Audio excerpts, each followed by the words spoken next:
A service of KIBMradio.com, the Internet's home for an all old-time radio.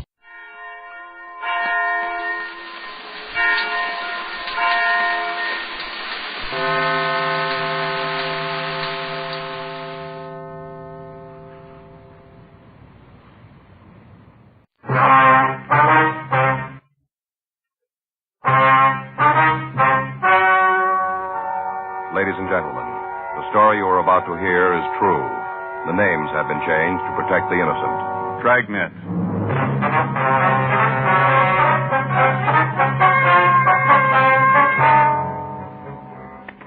You're a detective sergeant. You're assigned the burglary detail. A jewelry store has been robbed. Merchandise amounting to $5,000 has been stolen. The thief made good his escape. Your job? Find him.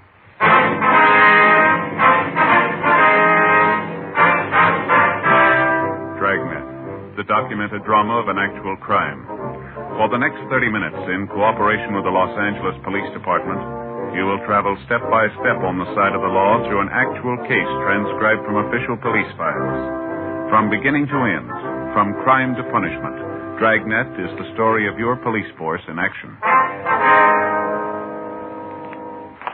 It was Sunday, September 8th. It was warm in Los Angeles. We were working the day watch out of burglary detail. My partner's Frank Smith. The boss is Chief of Detectives Thad Brown.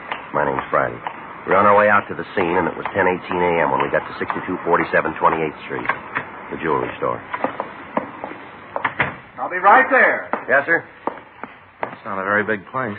Probably more room behind that partition there. Yeah. I'm coming. You the police? Yes, sir, that's right. This is my partner, Frank Smith. My name's Friday. I'm glad to meet you. How you doing, sir? My name's Hemp, Ray Hemp. This is my store. Yes, sir. Sorry I kept you waiting. I was back in the kitchen making some tea. I was a little nervous, you know. Thought it might help. Mm-hmm. You gentlemen care for some? No, sir. No, thanks, sir. When did you discover the theft? Well, I got back to the store about 40 minutes ago. Saw what had happened, and I called the police right away. Is everything like you found it? Yes, sir.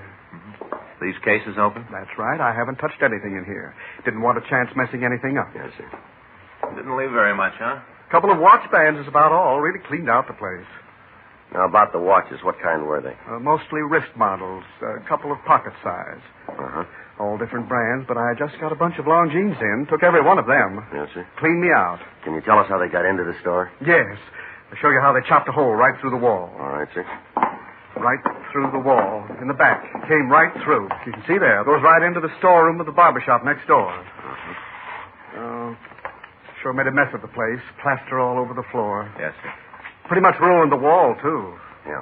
Wanted to make sure they'd have enough room. See, the hole must be about 2 feet across, Joe. You can see there, right into the storeroom. Yes, sir. I'd better check over there, huh? Oh, I forgot to tell you. The back door to the barber shop is open. Before you officers arrived, I checked out in the alley and I saw it wide open. I guess that's how they got in. Who owns the barber shop, Mr. Hemp? Ed Justin had the place over 15 years. You know where he lives? Yes, he isn't home, though. As soon as I saw that hole, I tried to call him. You can give us his address and phone number, can you? Yes. We'll want to talk to him. I've got one of his cards up front. All right, sir. We'll check next door. Look at that hole. Must be a good 3 feet across, wouldn't you say? Yes, sir. Here, let me get that door for you. Look at that. What's that? Size of that door. Heavy, double lock. Burglar alarm system out in front. On the skylight up there. Doesn't stop him. Yes, sir. Well, we'll check next door.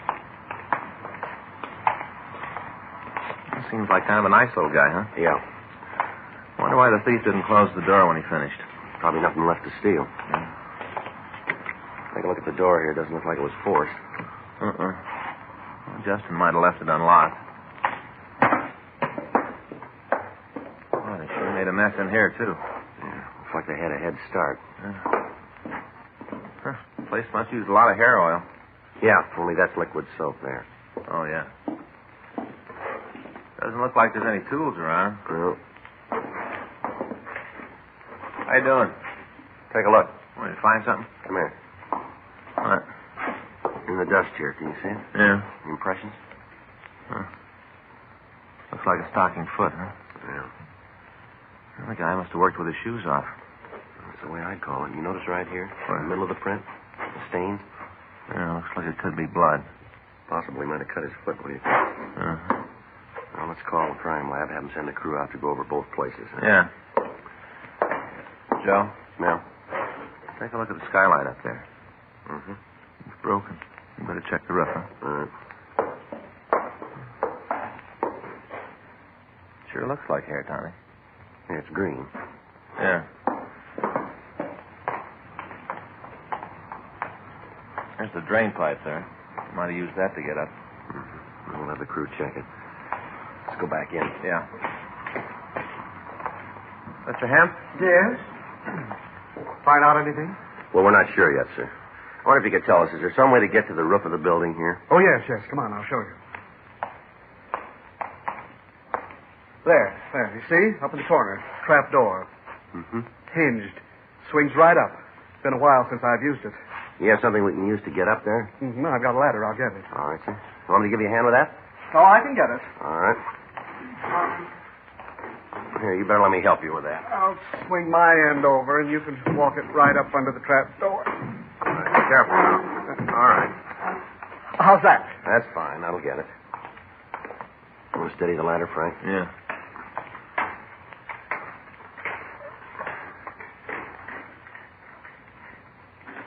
Can you get it? No, this bolt's stuck. Just a minute. It's probably rusty. I told you I didn't use it very often. Yes, sir.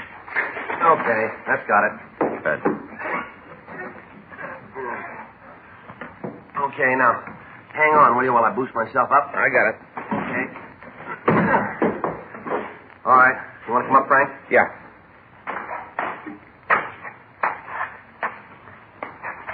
All right, let me give you a hand. Yeah. Wait till I get my foot on the ledge. All right, come on. Okay. You got to lose some weight. Let's take a look at that skylight, huh? Yeah. Well, I'm glad we didn't hit this tar roof at noon. Well, it's still plenty warm. Hey, you can see all of Hemp's place through this one. Mm-hmm. Good spot to case it from, isn't it? Yeah. Let's check that broken skylight. Yeah. Take a look. Yeah, more smears. Well, not much doubt about these. Looks like blood, all right, doesn't it? Yeah. Maybe they did case the stores from here. Could have cut his foot on a piece of glass, couldn't he? That figures. Still not much to go on. No. It'd take a pretty big cut to make these smears. Well, that'd be something in our favor. How do you mean? It won't heal overnight. The crime lab crew arrived and started their investigation. Photographs were taken of the interiors of both stores, and samples of the plaster and lath materials were held as evidence. Latent fingerprints went over both the jewelry store and the barber shop. Frank and I checked with the people in the neighborhood, but none of them could recall seeing any automobiles or strangers loitering in the vicinity. At 7:20 p.m., the barber, Ed Justin, returned. We questioned him. He said he didn't recall locking the back door to the shop, and he said it was more than possible that he did leave it open. We got a complete list of the stolen merchandise from Ray Hemp, along with the case and movement numbers of the watches. These were distributed to pawn shops throughout the city. Frank and I went back to the city hall and had the stats office start a run on the M.O. used in the burglary. 9:47 p.m., Lieutenant Lee Jones from the crime lab called to say that they'd finished their examination of the physical evidence. He told us that the stains we'd found were blood and that he'd have the grouping test finished for us in the morning. He went on to say that the suspect should have particles of plaster dust and other debris in his clothing. Also, if we were able to find the socks that the thief had worn, the pattern of the material would identify them. At 10:15 p.m., Frank and I finished the log and we checked out of the office. The next morning, we started to run down the list that the stats office had furnished us. It took 2 full days to question all of the men named. At the end of that time, we had what we'd started with, nothing. We talked to informants. None of them could tell us anything. Wednesday, 11:40 a.m., Frank and I checked into the office. Guess I better check the book, huh? Yeah.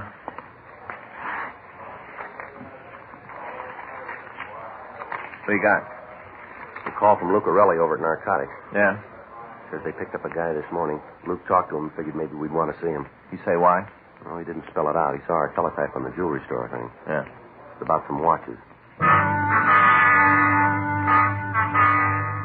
We put in a call to Sergeant Roxy Lucarelli at Narcotics Division. 5 minutes later, the suspect was brought to our office. He was identified as Frederick Gabriel Garth.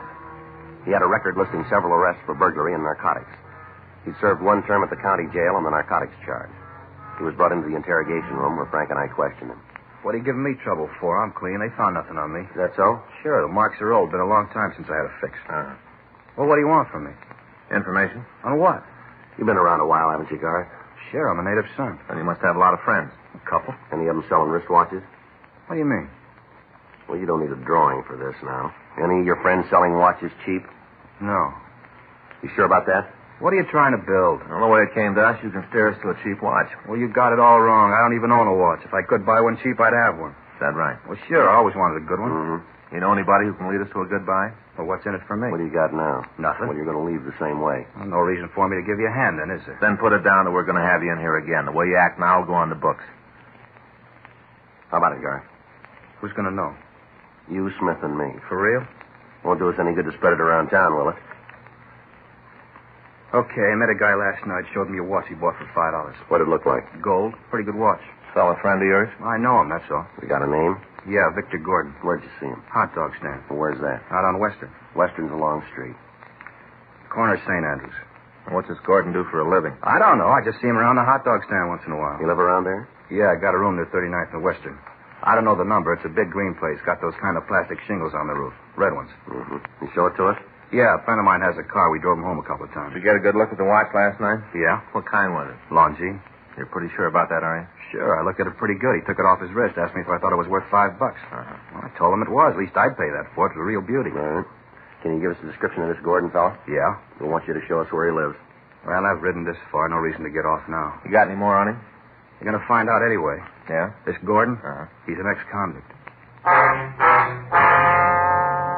We checked the name and description of Victor Gordon through R&I. We found that he'd served one term for armed robbery in an eastern penitentiary and was not on parole at the time. A check of the ex-convict registration gave us his present address. We also found that he was employed at the Belden Aircraft Corporation in San Fernando. We took Fred Garth out to the address on Western Avenue to verify it for us. He pointed out the house and asked that we drop him off near a streetcar line. After that, Frank and I returned to the rooming house, and we went up to the third floor. We knocked on the door to Gordon's room, and he asked us in. I know what you're climbing on me for. Wild questions. You ask him to get answers, don't you? We'd like a few.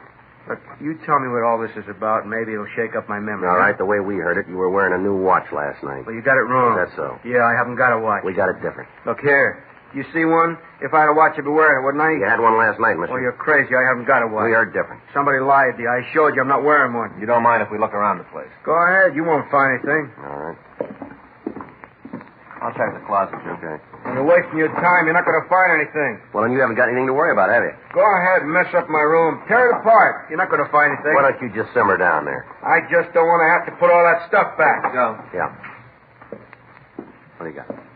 Take a look. Found one of the shoes there. 38 Colt. Yeah. How about it? You satisfied now? This gun yours, Gordon? Never saw it before. Found it in your closet. It isn't mine. Won't hold. You want to tell us about it? All right, so you found a gun. Is something wrong? You got a short memory, haven't you? Maybe I got it wrong. I thought you guys were looking for a watch. There's a law that says an ex-con can't have a gun. You ought to know that. How about it, Gordon? All right, get your coat. Want to take me downtown? You called it. What charge? We'll let you know when we write it up.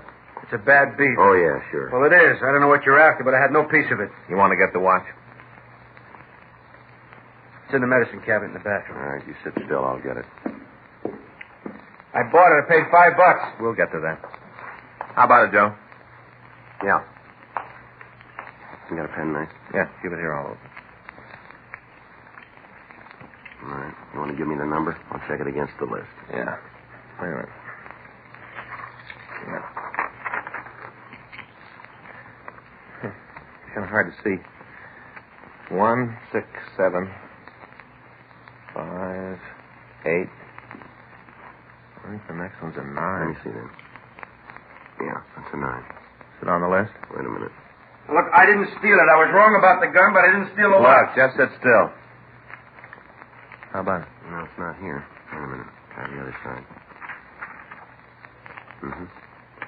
Gordon, you're in trouble. Yeah, I know. The gun. No, that's only half of it, this watch. Yeah? It's listed as stolen.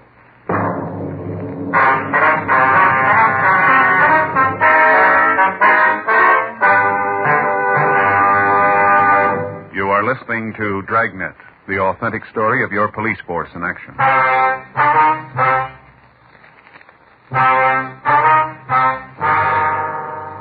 The suspect was taken downtown and questioned. He continued to deny any part in the theft. We put in a call to the place where he worked, and we verified that he'd been there on the night of the burglary. After a half hour of questioning, Victor Gordon told us about the man he'd bought the watch from.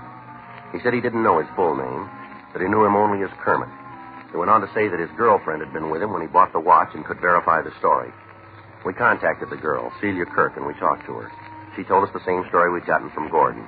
She volunteered the information that Kermit lived in the 3800 block on Gramercy Place. She also told us that his girlfriend lived in the 2900 block on 9th Avenue. We got a complete description of the man, and we checked it through R&I. We came up with a package for a Kermit J. Wayne. When the mugshot was shown to Gordon and Celia Kirk, we got a positive identification. Wayne's arrest record went back to the time he was 15. He was listed as an expert safe burglar and had used a tunneling M.O. on several occasions. Gordon was booked in at the main jail on a charge of violation of the Dangerous Weapons Control Law of 1923, Section 2. 5:40 p.m. Frank and I left the office and drove out to the address on Gramercy Place. Wayne lived on the second floor rear. He wasn't there. In the company of the landlord, we went through his room. Pretty dirty. You want to check the dresser? I'll get the trunk. Yeah.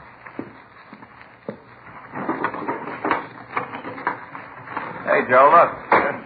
I guess everybody's got this calendar, huh? Yeah, it's real popular. Good.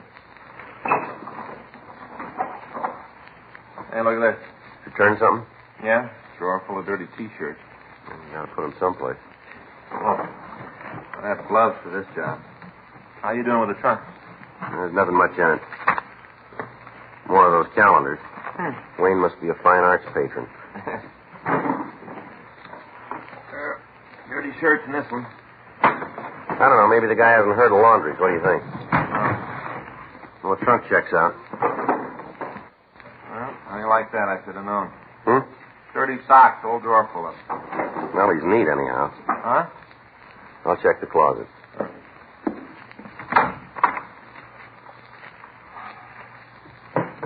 A lot of hangers, not many clothes. Maybe the guy's broke, but that's no reason to be so dirty. How about that bundle there? I haven't looked at it yet. Wait a minute.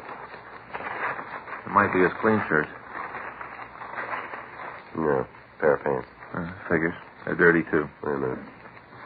Something in the pocket here. Pair of socks. That makes you wrong. What? If he was so neat, they'd be with the others. Well, maybe he had a reason for keeping them here. Why? Take a look. He had a reason. Blood on this one.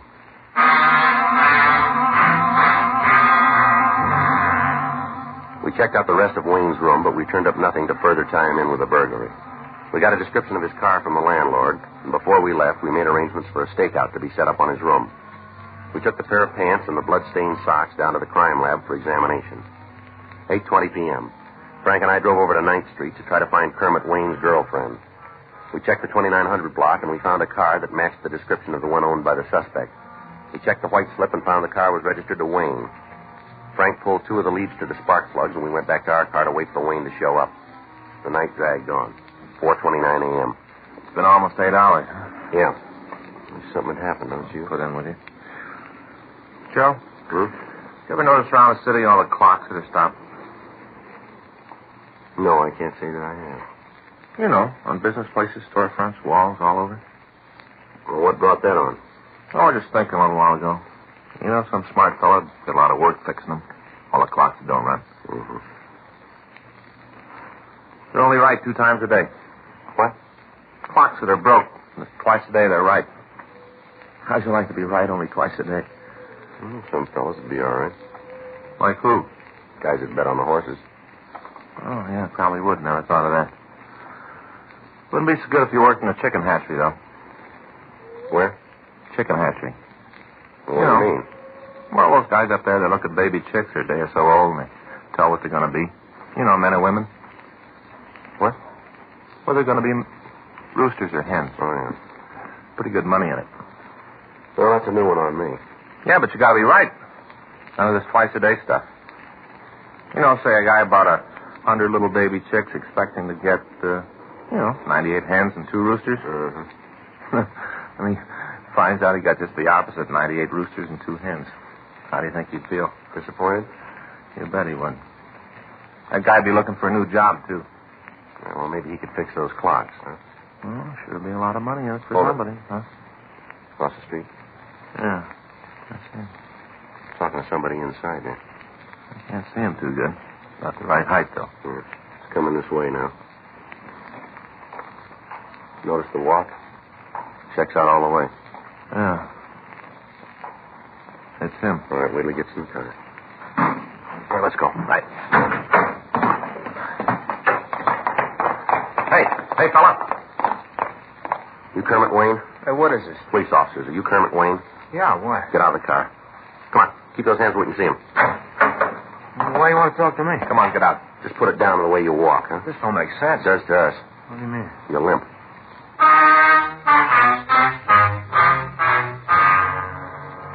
The suspect was taken down to Georgia Street Receiving Hospital. An examination showed that he had a bad cut on his right foot. We contacted the office, and another team of men were sent out to the apartment of Wayne's girlfriend to go over the place. Frank and I took the suspect back to the office. 8:25 a.m. Don't guess we can expect much from Wayne's girlfriend if she's anything like him. No, he's a clam, that's for sure. We're going to need something strong to open him up. Friday? Yeah, Mac. How'd you do out there? Think maybe we got something for you. Yeah. Where is the guy? The next office. Here. You taking a trip, Mac? Suitcase is for you.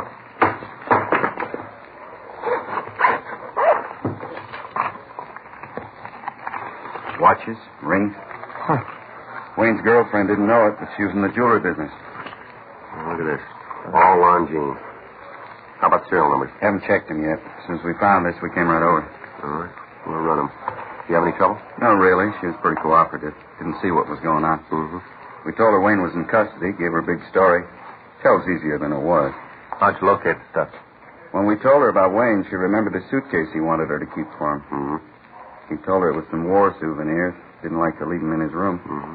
Real surprised when she saw the contents. Then she got mad. Said he'd always promised to buy her a good watch. Never had. Well, she can start looking for a new Santa Claus, huh? Yeah. Wayne won't be shopping for some time.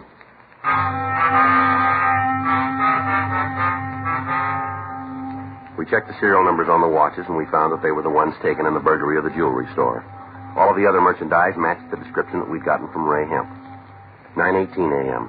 All right, you want to tell us how you cut your foot? I'm giving you nothing. You did it on the skylight over the barber shop, didn't you? You tell me. I don't know. Maybe I cut at the beach. No, we don't think so. I want to see a lawyer. I'll talk to him, but I got nothing for you guys. All right, we got something here we want you to see, Wayne. How about it, Wayne? Look familiar? Who you kidding? Bunch of watches. I've seen watches before. Who hasn't? These are a little different. Look at the suitcase. Does that ring any bells? Don't mean nothing to me. You guys are trying to trap me. I know how you are. Won't work this time. I learned all about you cops a long time ago. I get it. Burglary Friday. Yeah, right. Both of them, huh? Oh, good. Okay. We'll check with you. Want to give us a story now, Wayne? I'll talk to a lawyer. That phone call there. They just called the third strike on you, mister. More blood. All right, I'll give it to you straight. When you went into that jewelry store, you cut your foot. You left blood smears all over the place. You got to stay away from comic We books. got pictures of the smears. Our crime lab matched them up with a pair of socks that we found in your room. The pants we found are loaded with debris that you picked up when you went through that wall. So we can prove it came from the same place. Sound like we're bluffing? You want to tell us about it now? Don't think you're so smart, you ain't. You just got the breaks, that's all, just the breaks. That's so. Yeah, you cops ain't smart. I learned it real young. Once in a while, the breaks fall on your side. Something else you should have learned real young. You wouldn't be worrying about the brakes now. What's that? The eighth commandment.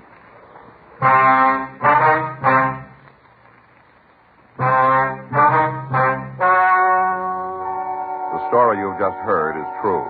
The names were changed to protect the innocent.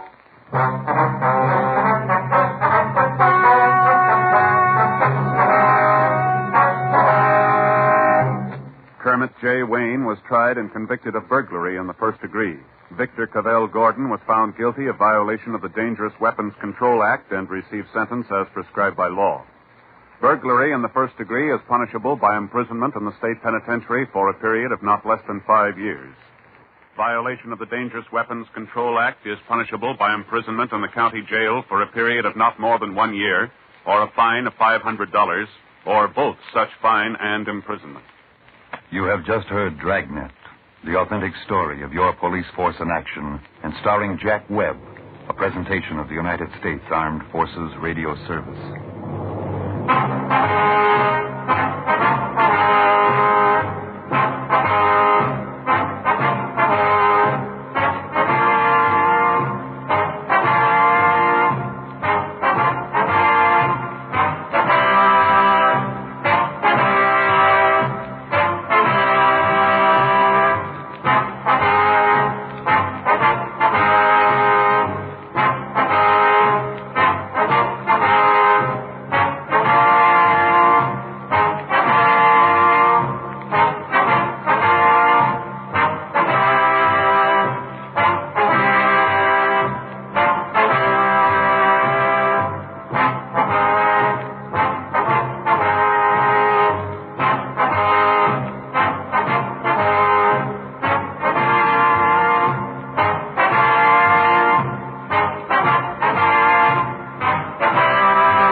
there's a lot of guys in L.A. who wear black suits. Ushers, waiters, floor walkers, and the crew down at the coroner's office. Petticini wore a black suit, but he didn't do any of those things. He had a different angle. I found that out the first time I saw him. A big guy with a lot of black hair and a pair of hands he could have rented out to a shovel company. It all started last Thursday in a one-arm joint on 6th Street. I was working on a cup of coffee that would have been Exhibit A for the Restaurant Commission when the skinny guy who runs the place got ambitious. Hey, bud. I'm going to go get your coffee or backlaw, maybe, huh? I'll chew on the coffee a while. I made it myself. I got a special recipe. It's a secret. Save it for the next war. We'll need some weapons. Oh.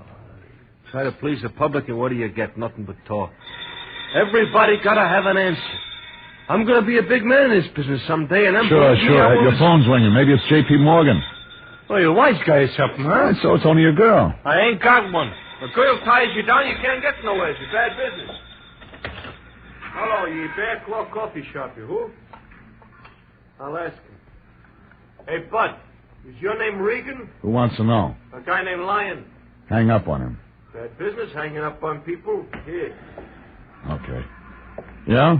Oh, Jeffrey, I'm glad I finally located you. I know this is your day off. I'm busy. So long. Now, wait. Don't hang up. I wouldn't think of interfering with anything you have planned today. I just thought I might be able to help you relax, relieve the tension. What's in it for you? Oh, now, Jeffrey. I intend to watch the workouts at the Lacey Street Gym today, but I can't make it myself. Now, if you care to go, just use my name at the main gate. They'll let you right in. Who's the client? Client? Client? I didn't say anything about a client. Of course, if you want someone to talk to, someone who knows the ins and outs of the fine, manly sport of boxing, there's a chap named Petticini. Be sure to look him up. Give him my best regards. Old friend, roomed together in college. What college? What college? Well, at the moment it escapes me. So did I. So long. Now, wait. No, the truth is, Jeffrey, I don't really know this Petticini guy at all. He retained us. But I thought you could enjoy yourself at the gym. Meet Petticini, talk to him, find out what he wants. Then the first thing tomorrow, you can start right in, show him the kind of service International. That's bad business, you're hanging up on people. Oh, shut up. Every time I get hot into the collar, I always sit down and drink myself a cup of coffee. You want some? I'm not that hot. Oh. Is that going to be for you, that him calling back, huh? Try hello. He'll pick it up from there. Hey, where you going? What'll I say to him? Try hello. He'll pick it up from there. That's what you just said. Yeah. I had my choice of talking to the Lion again or going straight out to the Lacey Street Gym and talking to a guy named Petticini. I already knew what the Lion had to say. So I drove out Sunset past Alvarado, found it in the middle of the block. Big pile of cement that might have been a soundstage once. I drifted through the gate and started up the ramp. That's when the little guy wearing a hat he could have used for a snood stuck out a hand. Price is 50 cents. 50 cents to what? I work for Anthony J. Lyon. He said to use his name. All right, you used it. 4 bits. You always this nice? I won first prize this week. You must have cheated. Look, the name's Joey Arch. Used to fight bantamweight. Now, you're tempting me, and it'll be an assault with a deadly weapon if I hit you. I'll wire for help. Oh, cut it out. All the time answers. Look, I came here to see a guy named Petticini. And Joe is making it tough for you, is that it? Huh? My name's Petticini. You looking for me? Oh, yeah. Yeah, Lyon sent me. You be Regan? Joey apologized, don't you, Joey? Yeah, but this guy... Oh. Okay, Regan. I think I'm still fighting sometimes. Thanks for coming. Look, I've been working out with the boys. I want to get out of these clothes and catch a shower. My office is upstairs. I'll be right up. Make yourself at home.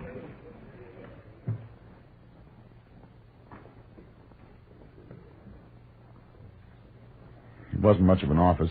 A couple of rooms with a connecting wastebasket. Figured Petticini wasn't going to retire from what he made out of the boxing business. I was just finishing my cigarette when he walked in. This time he wasn't wearing the sweatsuit. He was wearing a black one. But he skipped the white carnation. I didn't figure to do much for that white collar he was wearing backwards. Father Petticini? Yes, that's right. I didn't know you were a priest down there. Well, you can't punch a bag wearing a cassock. You're surprised, aren't you? I'm 38 years old, Regan, and I get surprised every day. There's no other Petticini around here. No, I'm the one you're supposed to see.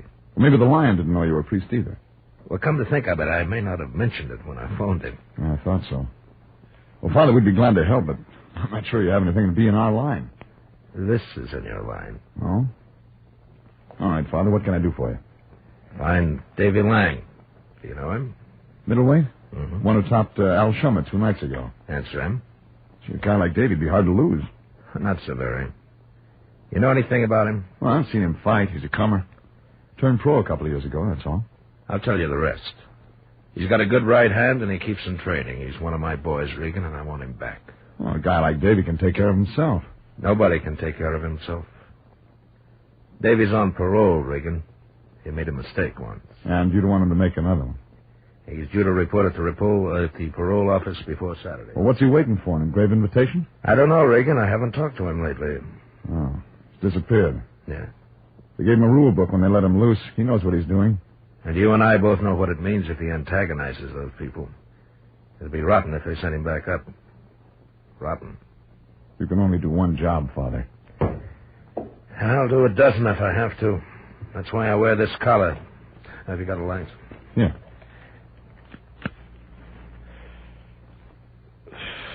Thanks.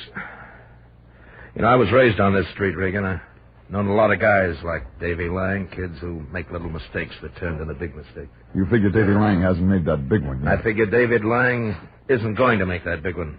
That's why I sent for you, Regan. Here, here's a check. If it takes more, I'll get it. No, thanks. You won't help me? Well, I didn't say that. When did he turn up missing, Father? Right after his bout last Tuesday night. I'm his manager and trainer till he gets going. He dropped Al Shummer in the fourth. 10 minutes later, I went to his dressing room and he was gone. I haven't seen him since. Anybody else see him? Doorman, cab driver? No. I thought he'd call me, but he hasn't. I've been over to his place 3 times, no answer. What do his people say? His parents dead. He lives alone at this address. Here. You've seen him in the ring. You know what he looks like. Yeah. Does he have a girl? I don't know. Anything else that'd help? Yes. Davy's a good boy. I told you I'll do the job, Father. You'll do it better if you believe in him. Suppose it turned out different. Suppose I tell you about a middleweight named Ignatius Loyola. Look, nobody's going to put Davy's picture on a church window. You don't have to be a saint to make the finals. Even the Bible says sin's here to stay. And that's why people like me will always have a job to do. All right, Father. I'll let you know when I have something. Thanks, Regan. Oh, Regan. Yeah? You didn't ask me why I didn't call in the police. I didn't have to. Davy's not in violation until Saturday. Crosby did it. I don't know why I couldn't.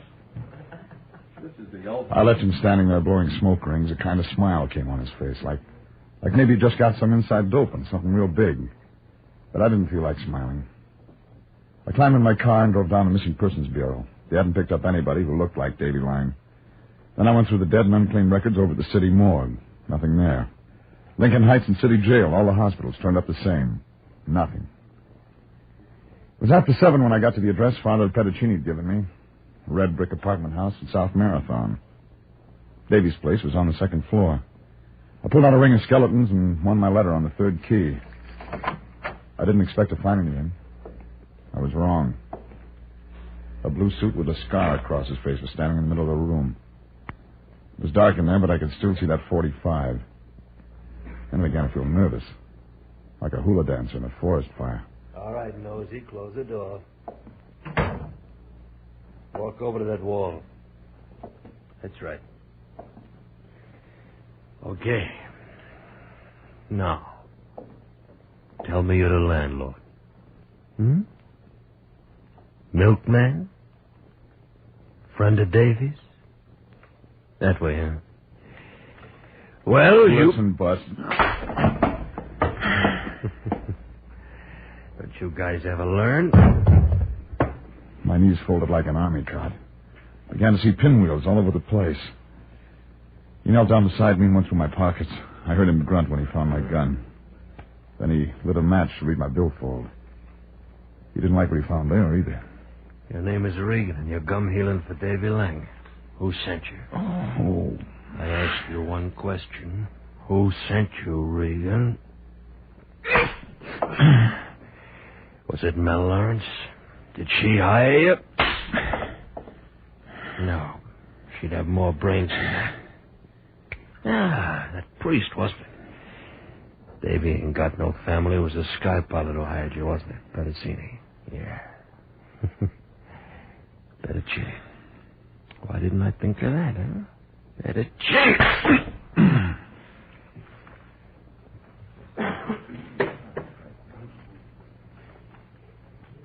It was a good show, but I didn't catch the last act. I did remember the advance publicity. Any kind of preview tell you Davy Lang hadn't just run out on a police and parole board. There was a lot more I had to find out, and it figured Father Pediccini wasn't going to like the way it wound up. It was an ice age later. I rolled over and found out I had some legs. Then I found a bottle of scotch on top of the stove, and that helped a lot. I tugged on it while I went around the place.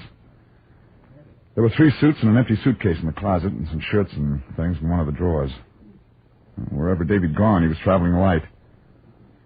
I was trying to fit in the guy with the scar when I remembered him talking about a girl named Mel Lawrence. I polished off the scotch and tried the telephone book. I was lucky. It said Mel Lawrence lived over on Melrose.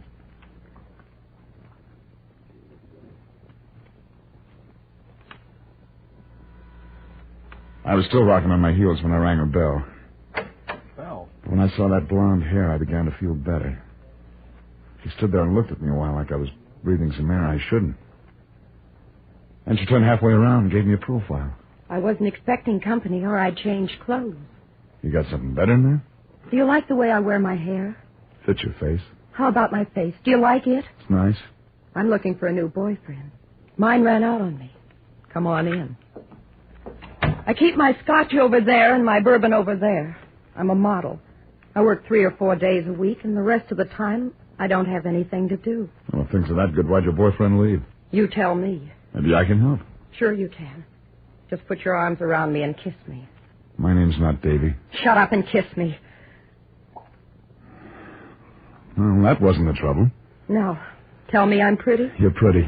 Tell me you like me a lot. I like you a lot. Tell me you like to kiss me. Tell me that Davy used to tell me. Tell me all that, and then tell me why he didn't pick me up. Why'd he clear out? Where's he gone? Sit down. What's the matter with me? What have I got that other girls haven't got? I said sit down. You hit me. It's time to talk sense. Who are you anyway? My name's Regan. I'm looking for Davy Lang. What do you want with him? Father Pediccini hired me to find him. Father Pediccini. He wants to make sure Davy keeps his nose clean. He didn't mention your name. I never met him. Davy's told me a lot about him. Only Davy isn't around anymore to tell me about him now. Davy ran out on him. He ran out on me. Maybe he didn't. Oh, yes, he did. When Davy goes someplace, he just goes. That's all. You aren't going to find him. A blue suit with a 45 and a scar said different. I met him I tonight. met him tonight over at Davy's place. You know Davy's playmates. Who is he? I don't know a man with a scar. Who is he? I don't know. I don't know. You aren't helping Davy. I'm not Pediccini. I couldn't help anyone. Go on, Regan. Get out of here. Get out of here. I don't feel very good. I don't feel very good at all.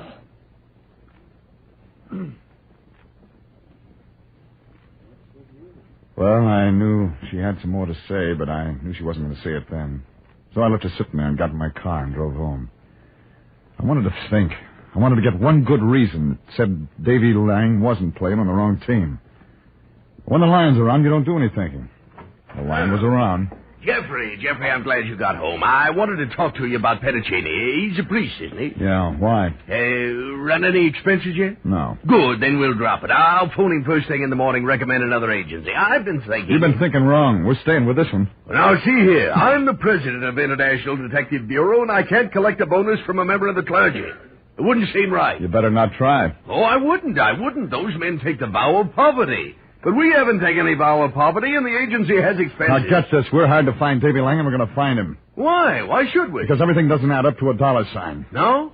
What doesn't? A priest named Pediccini. A guy named Davy Lang who's got a date with a parole board. Now, wait a minute, Regan, wait. You've been touched by this thing. Get out of here. There's something in all this has got to you. The humanity of the thing. Oh, I can see it now, Regan. Your picture on the front page. Me standing beside you. Brotherhood. Yeah, sure. Yeah, don't shout. The agency held up to public acclaim. Perhaps the paper starts a fund to repay us for our humble efforts. Out.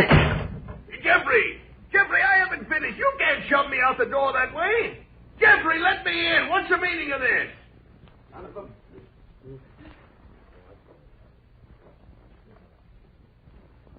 But I didn't tell him. I was thinking of Davy Lang in a blue suit with a scar, and Father Pediccini in a blonde who had a lot of tears.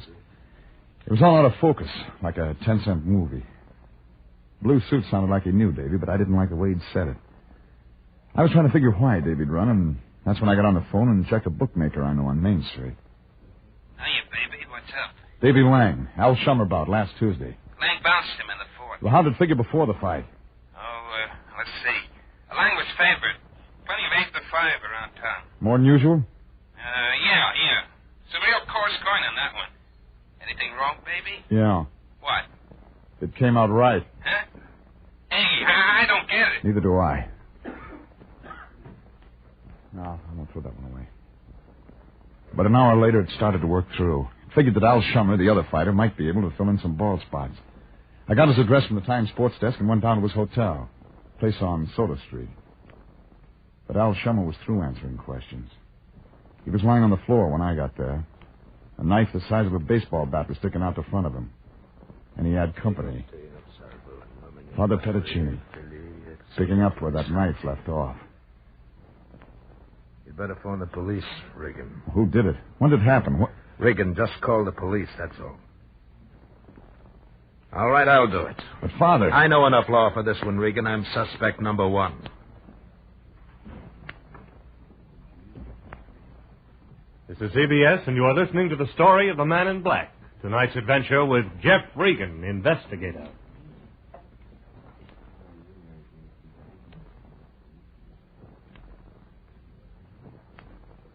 Now, here's a special word for those of you who are interested in setting up a retirement fund. One that will permit you to have some of the good things of life before you're too old to enjoy them. I'll give you her name later. Are you satisfied with what you've been able to save so far? It's not easy to save these days, but here's a way you can do it. Start now and save before you spend by putting your savings on an automatic basis. Join the payroll savings plan where you work and invest in United States savings bonds. Under this plan, your firm sets aside whatever sum you name from each paycheck and uses the money to buy savings bonds for you. The bonds keep growing in value, paying you back $4 for every 3 you save in just 10 years. Buy United States bonds. An investment in bonds is an investment in the future of your country. Buy United States bonds and keep them. And now back to tonight's story of the Man in Black and Jeff Regan, Investigator. Had to do that.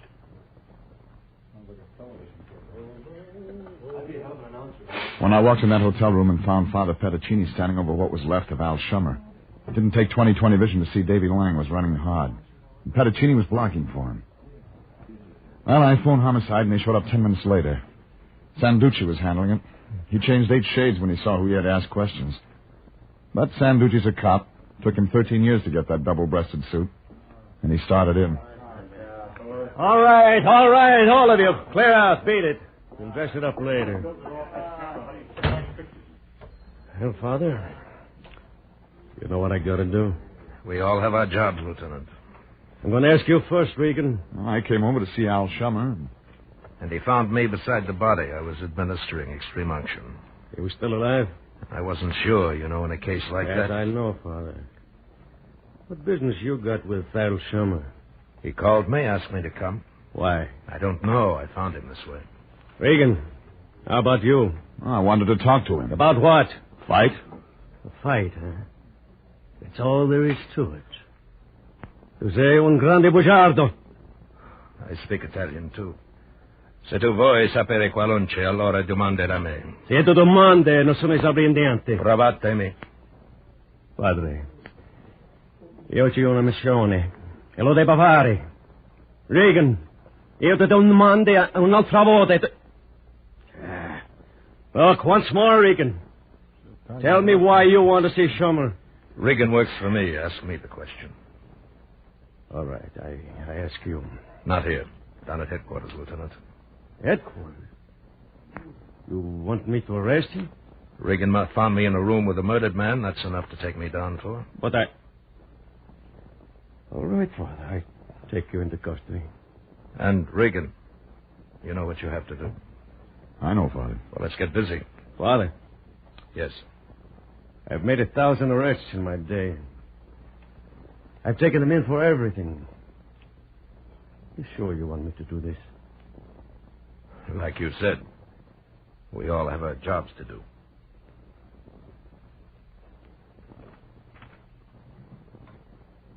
When he said that, he was looking right at me, and I began to get a helpless feeling, like a butterfly in a wind tunnel. Well, when we got downtown, Sanducci waved a hand at the prowl car and had the driver turn into the garage instead of going in the front way. Then he climbed out and talked to some uniform standing in the office. They came over and got Father Petticini. As soon as they were out of sight, Sanducci turned to me. All my life I've been a cop, Regan. All the time I play it one way. I ask and they talk. If they don't, I lock them up till they do. Tonight I played different. You didn't ask any favors. Those guys are taking him up to my office. No newspaper guys or anybody else is going to know he's in there. Then what? I won't ask him anything, and neither will anybody else around here. Right now. What about tomorrow? I'm off duty then. Before I leave, I have to ask him something. He won't tell you. This is homicide. Who's he covering for, Regan? He's counting on you to turn up something. You find what he wants, Regan. You find it fast and you find it alone. You got 3 hours to do whatever it is. And the morning squad comes in. You like reports, and you can't stop reports. Now, Regan. Yeah? No falla manganza. What does that mean? Better not make a mistake.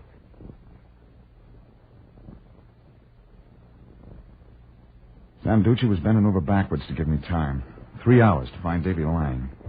That meant I had to forget the routine stuff and try other ways. I got to Melrose as fast as I could. It took her 5 minutes to answer the door. She didn't look happy. What are you doing back here? I forgot my homework. Say, you can't. I just did. Why? Now, look, lady, we can pass up the preliminaries, get to the main event. You... I want information. I want it fast. Where's Davy? I don't know. I lost my head and told you too much when you were here before. Where's Davy? You're hurting my arm. I'll break it if I have to. If you love him, tell me where he is. I don't know. Really, I don't. It's just like I told you. Come on. All right. I was afraid. Talk. Davy told me he meant to throw that fight with Al Shummer Tuesday night. That he'd make a lot of money doing it. That we'd go away and get married, maybe. That's all I know. That isn't enough. The odds were with Davy. He won. Well, then ask Al Shummer what happened. He's all used up. Somebody stuck a knife in him tonight. What? And homicide's holding the priest. Father Petticini? You know why? I don't. Because he thinks Davy Boy is still number one on the good parade. Now, you and I know different. Now, tell me the real setup. I can't. I don't know. Then I'll tell you. Davy was going to throw that fight. Then he found someone who'd pay him more to play it the other way. So we got together with Shummer. Shummer laid down on the fourth. Davy walked out on you and everybody. Maybe he did. But he didn't kill Shummer. I think he did. Shummer was going to talk. Davy wouldn't kill a man. He's not bad. I heard that before. But he's not bad. He didn't show up for you, did he? No, but... He double-crossed Petticini by fixing a fight. Then he doubled back, didn't throw the fight. He was probably trying to double on Shummer tonight when he stuffed that shiv in his ribs. No, that's not Davy. Not Davy at all. No, lady. No, that's not Davy. Of course not. Davy's a real good boy.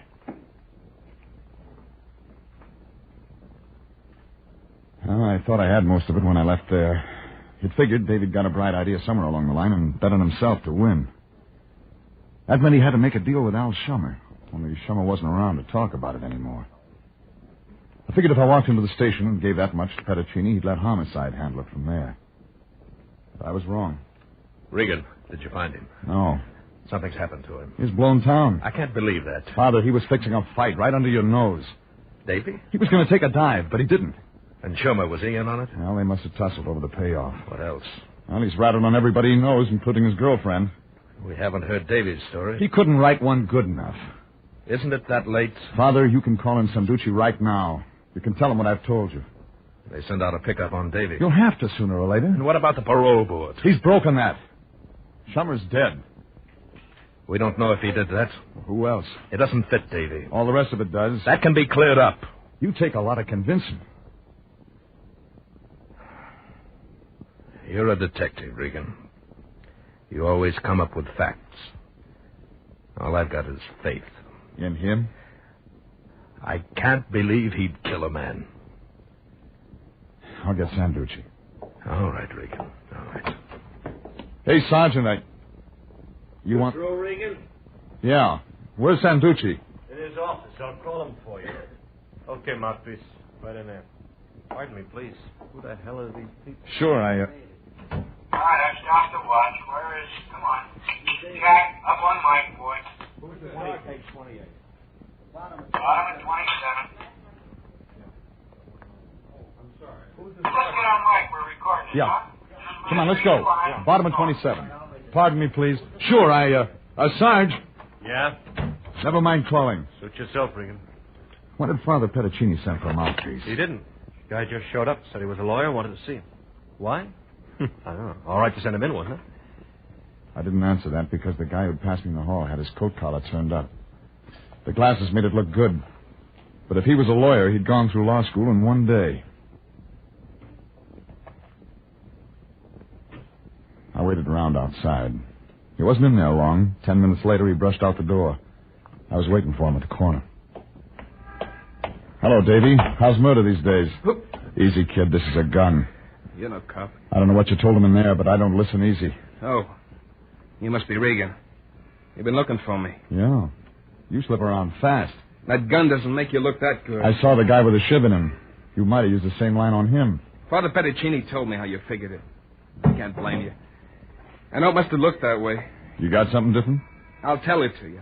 I don't expect you to believe it. Did he believe it? About me fixing up a fight? That's right. I was going to lay down for $2,000. But you didn't. Who offered you 4? I deserve that. But you got it wrong. Tell me how. I was up there in the ring sparring with him. It was one of those crazy things. I wanted to make it look good, and... well, Shummer's got a glass jaw. One connected, and he went down for the count. Sounds like a fairy tale. I told you it wouldn't be easy. I had to run after the fight. Denton doesn't like things not to work out. When Shummer went down, the guy who was paying me lost a pile of dough. Wait a minute.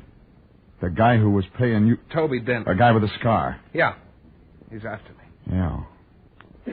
Yeah, he sure is. What's the matter? Well, my arithmetic's lousy. When I added this thing up, I put you in, but I left the scar out. What's that mean? It figured you killed Shummer to stop him from talking. I didn't. I can't prove it, but I didn't. Well, whoever did called the Padre to come over there. The guy who killed Shummer wanted the Padre taken in. Why? Why would he want... Because he knew hooking the Padre was a sure way to smoke you out of hiding. It was all a setup to get you. Toby Denton. Yeah. Toby Denton. You figured it smart, people, but you got there too late. What? It was Denton. He was still wearing the blue suit and the scar. But this time he had help, a muscle in a trench coat. They were both carrying heavy artillery. Been waiting 10 minutes for you two to finish up. Trench? Yeah. We'll just have to take Regan along with us. All right, straight ahead. Wait a minute, Toby. Regan had nothing to do with this. I'm the guy you want. Don't worry, we'll take good care of him. Me and Regan met once, didn't we, Peeper? How do you feel, Regan? Better than you will when they strap you down in that gas chamber, Tony. Toby. You hear that, Trench? Hey, come on, Toby, let's move. We'll stay right here, Toby. Move. You know I can hardly handle myself. Gun butt wouldn't get me to. You'll have to shoot. There's a cop station half a block away. Leave Regan, I'll go with you. I always wanted to plug somebody right outside a cop station. The kid was fast. He went after Toby with all he had. I got busy with the tall guy in the trench coat. He wasn't fast, but he was big, and he kept me busy. I landed a lucky kick that turned him green in a second, and after that it was easy. I turned around to give the kid a hand, but I was a second too late. Regan! Davy took them both in his chest. That's when Toby spun around and tried for me, but this time he was too late.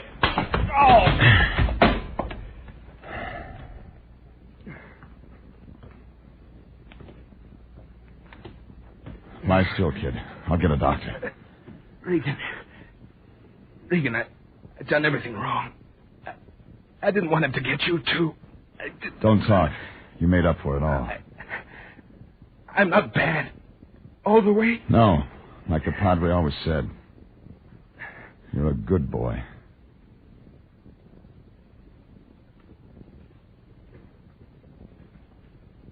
Well, the ambulance got him to emergency hospital, and they went to work on him. I waited around with Father Petticini all night until a nurse walked out, said that they were going to have to give Davy some transfusions, but he'd live. Then I got over to headquarters and explained the whole thing to Sanducci. He said it didn't make sense, but when I got Father Petticini on the phone, they talked it over in Italian, and Sanducci seemed satisfied. So it was about 10 in the morning when I dropped in on the Lion on the way home. He was stretched out on a couch in his office. It was sagging in the middle. So was the Lion. Oh, Oh, Jeffrey, don't disturb me. I'm ill, Jeffrey, ill. Now what's the matter with you? Oh, it's that man Pettacini. He's a fiend, Jeffrey.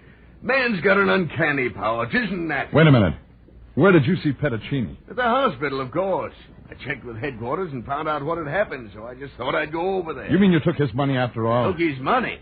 Are you being funny? I walked in, the first thing I knew, he'd Svengali'd me into the operating room. The operating room? Yeah, I'm a type O, Jeffrey. Me, the same blood type as Davy Lang. And you think you made this thing turn out right. Well, what are you grinning about? I don't see anything funny. You wouldn't. But cheer up, Fatso. Why? Why should I? The hospital pays $25 for a pint of blood. You may get something out of this yet.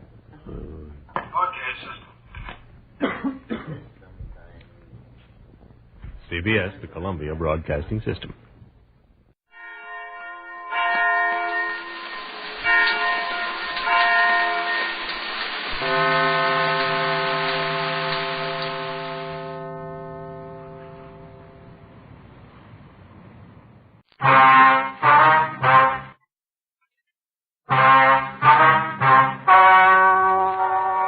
Ladies and gentlemen, the story you are about to hear is true. The names have been changed to protect the innocent. Dragnet.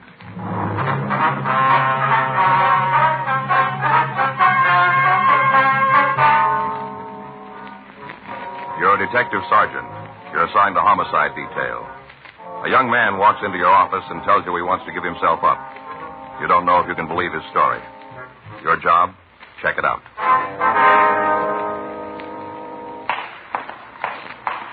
It was Monday, December 10th. It was cold in Los Angeles. We were working the day watch out of homicide detail.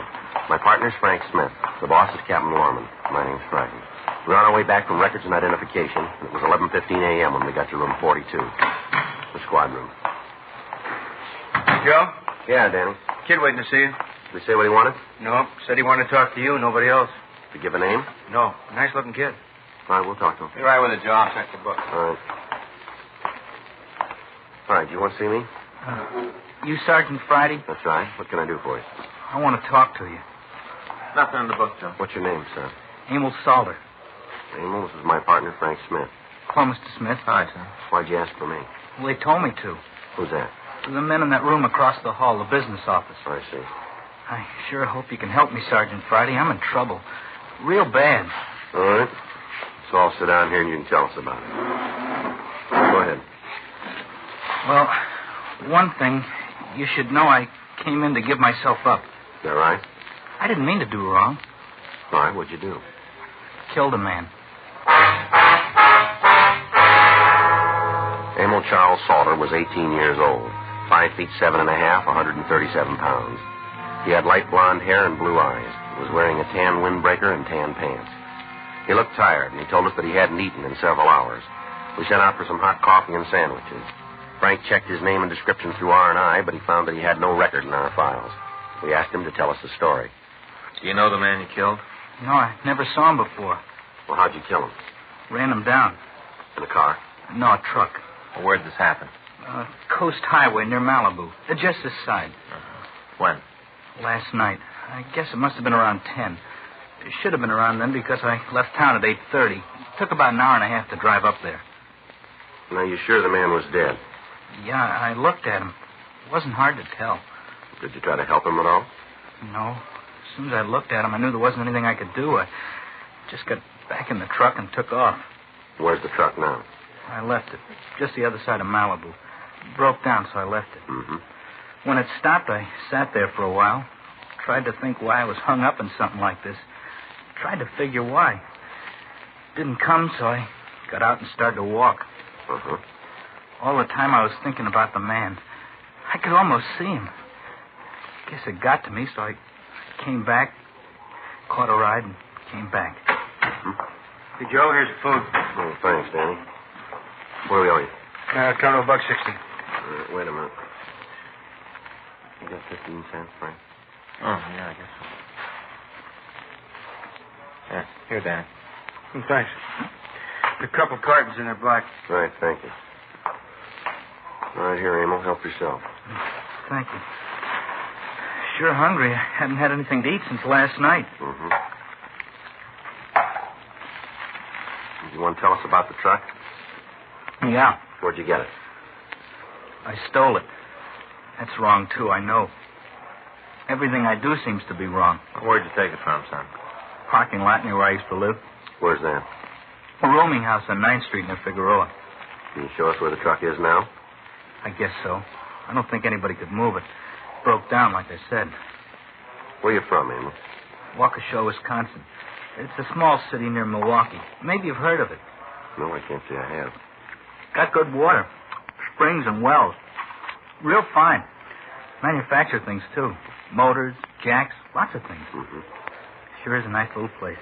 How come you left there? Lots of reasons. In trouble? Yeah. In a way, nothing serious. It was lots of things. You know, at home. I don't know just how to say it. You ever been arrested? No. Well, not booked or anything. Cops took me in a couple of times. What for? Little things. Like one night we broke in a church. Didn't go in to steal anything. One of the guys just wanted to play the organ. Mm-hmm. Your parents alive? Yeah. When'd you leave home? Last July. I thought about it for a long time. Figured I might have a better chance where nobody knew me. Looks like it didn't make any difference. When did you get here? Last part of July. Sure was different than Waukesha. What do you mean by that? Well, it's so big. Then I didn't know anyone. Pretty lonesome at first. But then I got lucky. Yeah? I got this job. Nothing important. Just washing dishes at this cafe. I get $25 a week in food. Yeah. Got a little money ahead. Bought some clothes. Not real fancy, but they were new and they give me a lift. You know. Sure. Had a nice room, too. Clean, handy to work. Thought I had it made. Then the axe fell. How do you mean? I got sick. Couldn't get out of bed one morning. The landlord called a doctor. He said I had rheumatic fever. Yeah? The doctor called for an ambulance, and they took me to General Hospital. Uh-huh. Things are bad enough when you feel good. I was in the hospital, and I didn't feel like nothing. You remember the doctor's name?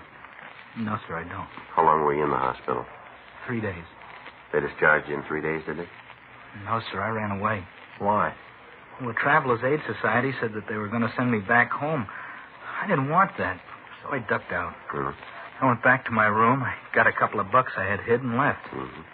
Didn't have any idea what I was going to do, but I didn't want to be sent back to Wisconsin. That's when you stole the truck, huh? Yeah, it looked like a way out of town. Uh-huh. The whole thing doesn't seem like it really happened. You know how when you're half asleep and the radio's on, the things come through, but they're not real clear. Yeah. Like that. I remember riding in the truck after I hit the man, trying to think what I was going to do, how I was alone. Mm-hmm. Story of my life. Seems like I was always alone. Sure was last night. I don't know. I guess I never do anything right, do I? Guess I just don't have the nerve. You did this time. Hmm? You came here, didn't you?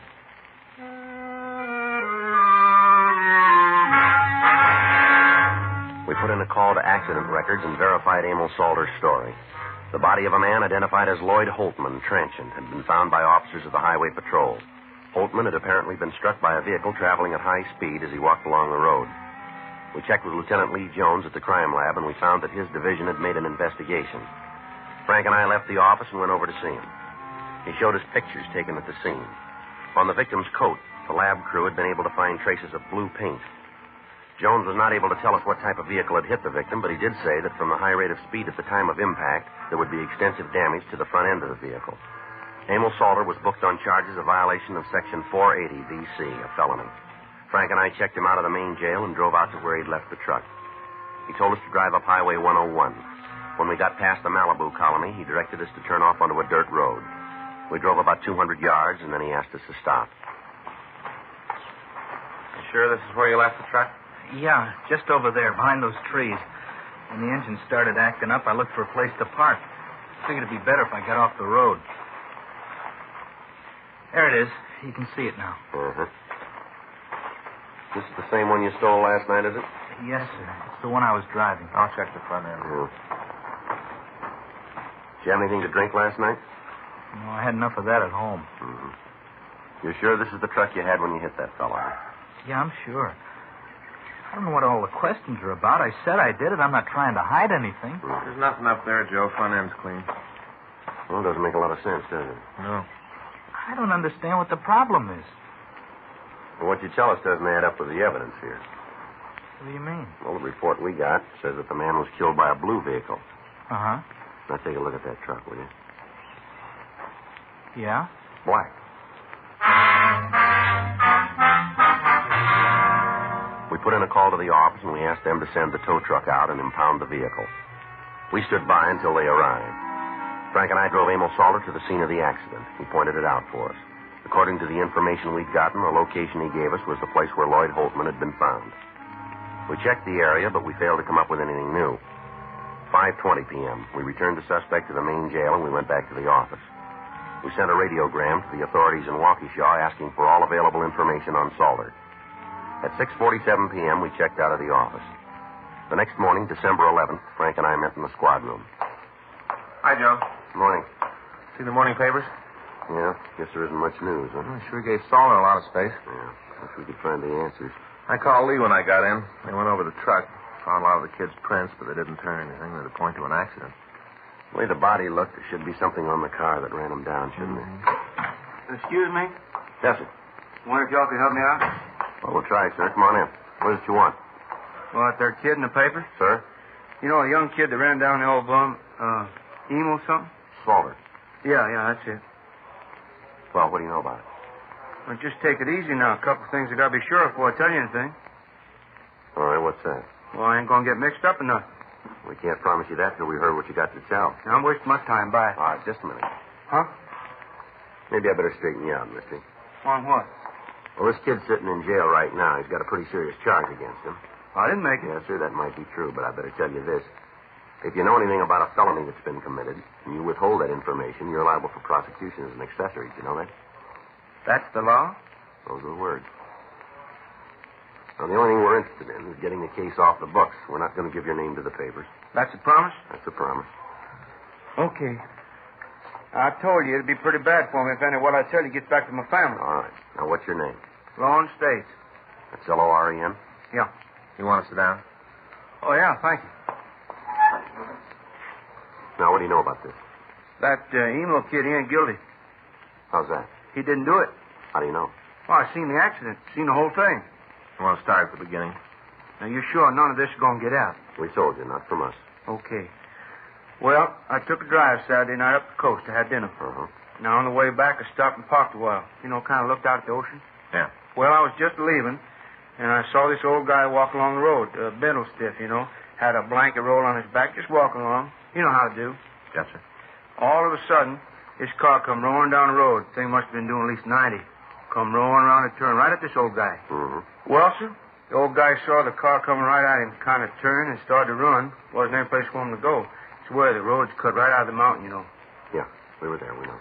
Well, I guess he figured the driver swing around him or something, so he run over the side of the pavement, trying to get out the way. Mm-hmm. Didn't do no good. That car plowed right into him. Must have knocked him 150 feet. 122. Well, it seemed a lot further than that. Mm-hmm. Did the driver make any attempt to stop after he hit the old man? Yeah, pulled over the side of the road. Didn't get out of the car, though. Uh-huh. Just stayed there a minute, then he drove off. Yes, sir. Well, so I was going to go over and see what I could do for the old fella. I really was. And then this truck drove up. Guy stopped and got out. Walked over to the fella. I figured he'd be able to take care of it, so I left. Did you see the driver of the truck? Yes, sir. Saw him good when he walked in front of the headlights. The same fella in the paper, that Emil, what's his name? Salter. Yeah, Salter. You pretty sure it's the same man? Yes, sir. Now, like I told you, I got a good look at him. Mm-hmm. How about the other man? What can you tell us about him? Not much, except he was driving too fast. Well, how about the car? You know what kind it was? I didn't get a good look at that. How about the color? You notice that? Yeah, it was a blue, kind of light color. Can you give us any description of the driver? No, sir. Could you tell us if it was a man or a woman? Oh, it was a man.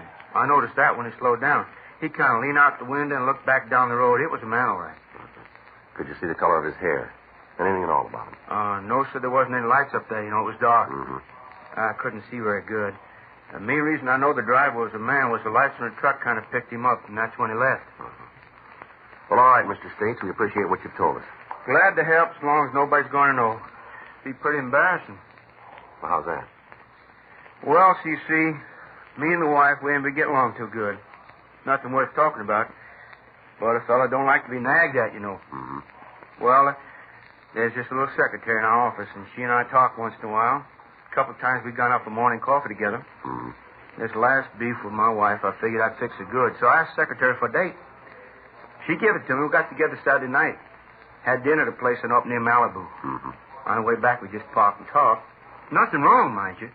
But I don't guess my wife would understand if she found out. I see. So you see why I don't want nobody to know about Saturday? It'd be kind of tough to explain. Yes, sir.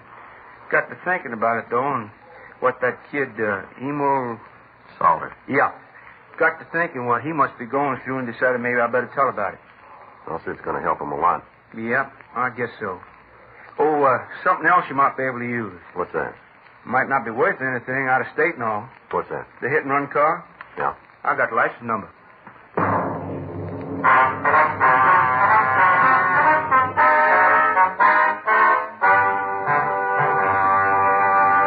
You are listening to Dragnet, the authentic story of your police force in action.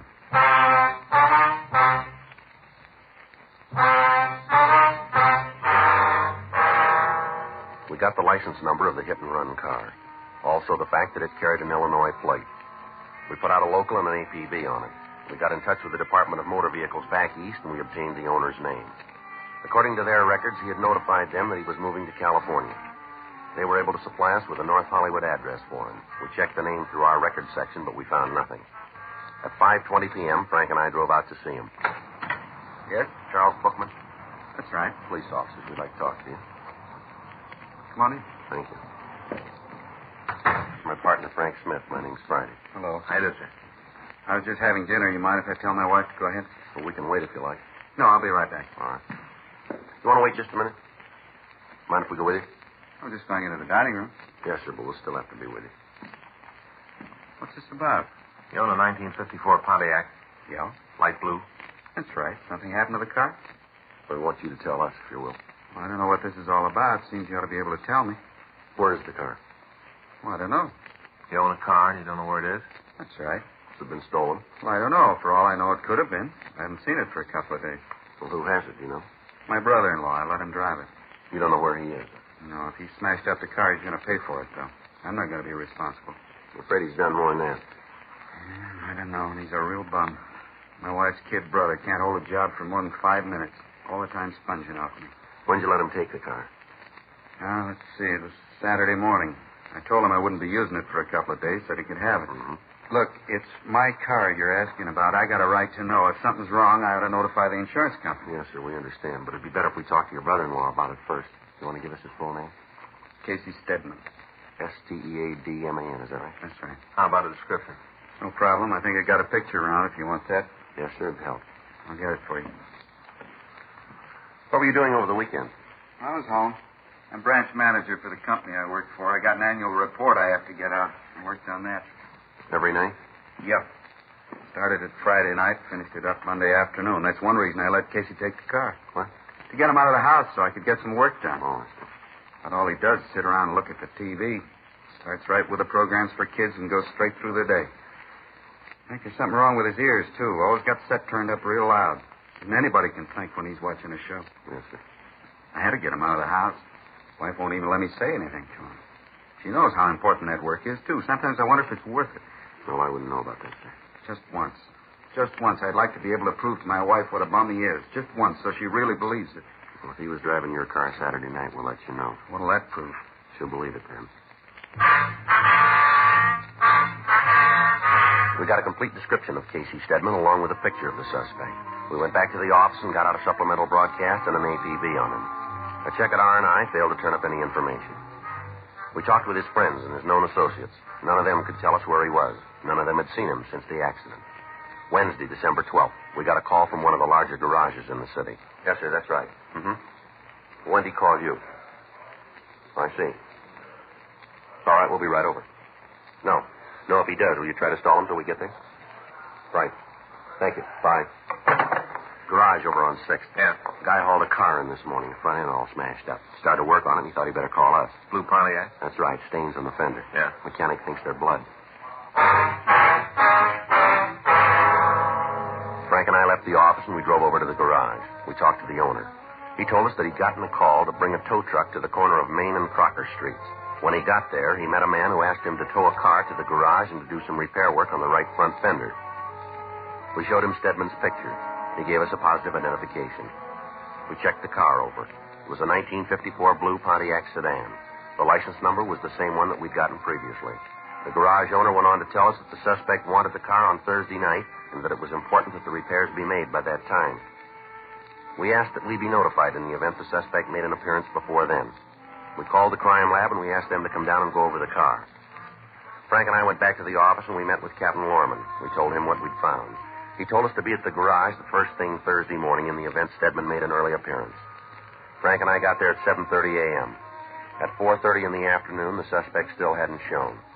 4:45, 4:50 p.m.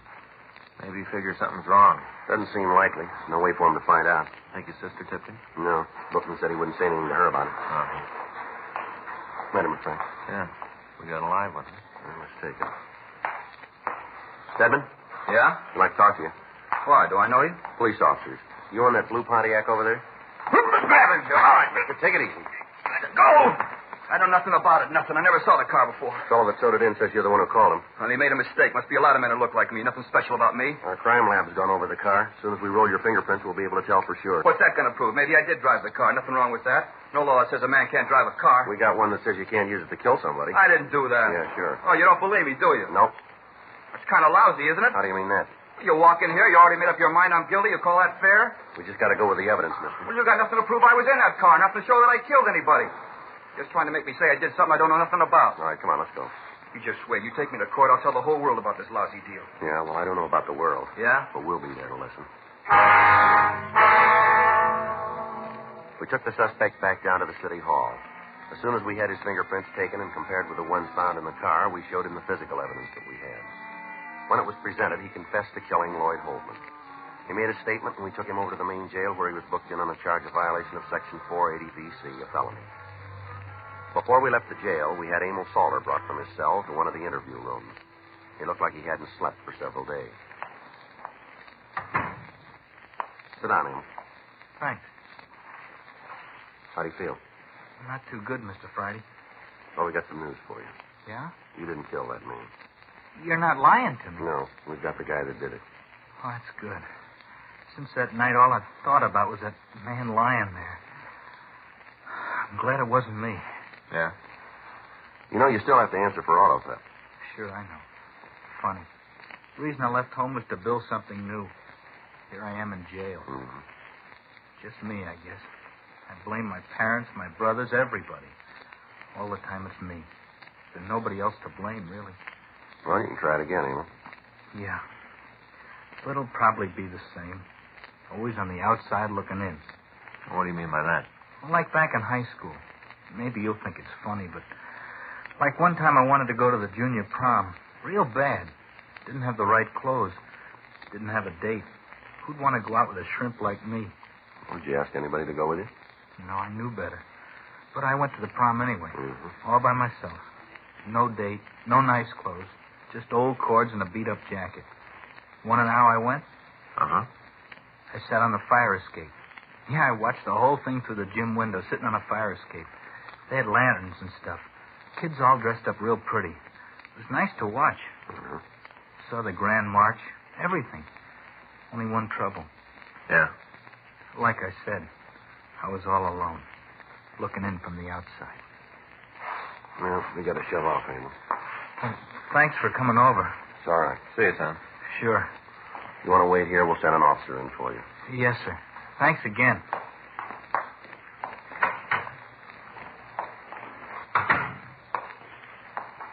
Kind of nice kid, don't you think? Yeah, guess he is. Guess a lot of things caught up with him. Kind of gives you a funny feeling talking to him. How do you mean that? Well, you know how when you worked all night and you get home early in the morning? Mm-hmm. You're too tired to sleep and you hear a train whistle from the other side of town. Listening to that kid, I got the same sort of feeling. Mm-hmm. I don't think he's a bad kid, not really. You think I'm wrong, Joe? Well, I guess if you are, it makes two of us. Yeah? That whistle you're talking about? Uh-huh. I hear it every once in a while myself. The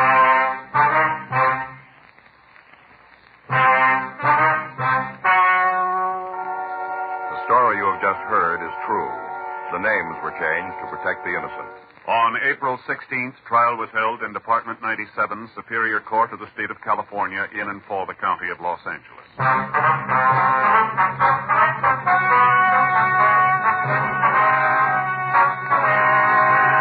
Casey Harrison Stedman was tried and convicted of violation of Section 480 of the Vehicle Code law. Violation of Section 480 BC is punishable by imprisonment in the state penitentiary for a period of from 1 to 5 years. Emil Donald Salter pled guilty to 1 count of grand theft auto. In the interests of justice, he was placed on probation for a period of 3 years.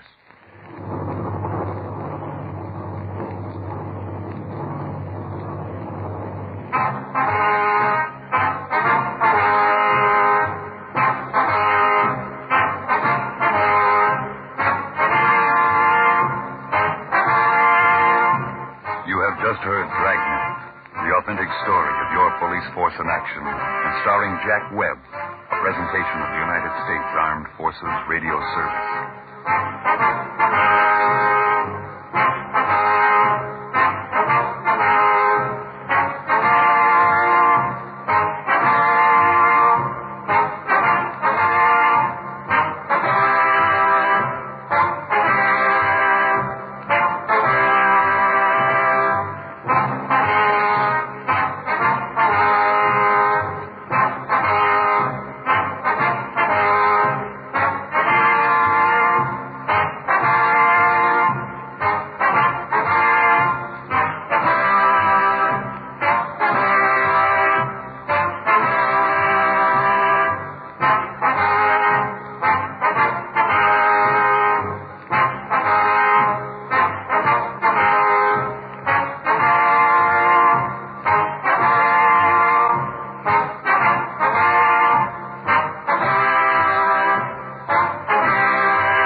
From San Francisco, the American Broadcasting Company presents 1 out of 7.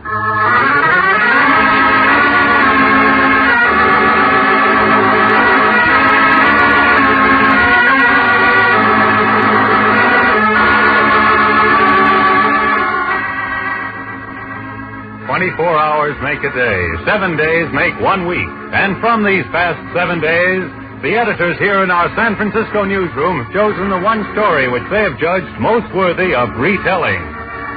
This is 1 out of 7.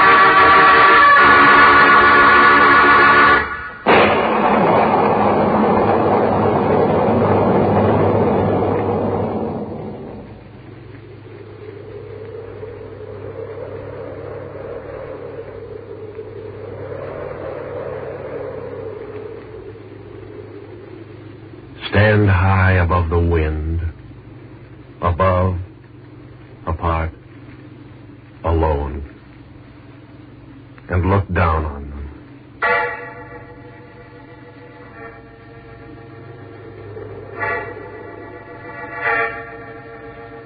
Look down on them. Look, and have only compassion in your hearts. Pitiful creatures. So confused, bewildered, and so confused.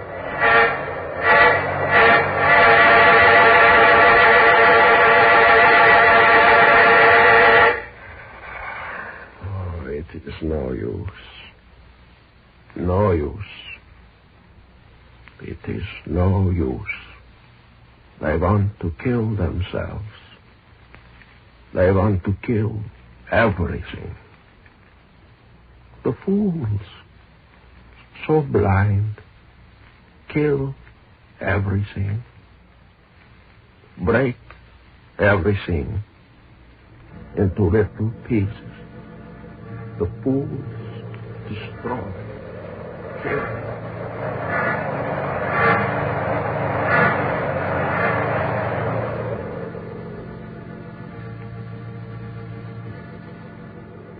Stand high above the wind, above the proud speck of earth, and behold the ravaged thing, swinging perilously there in space and darkness, straining at its moorings, quaking on its orbit, and turn an inquiring ear to the angry little voices that arise therefrom, and soon lose themselves to the enveloping immensities of time and space.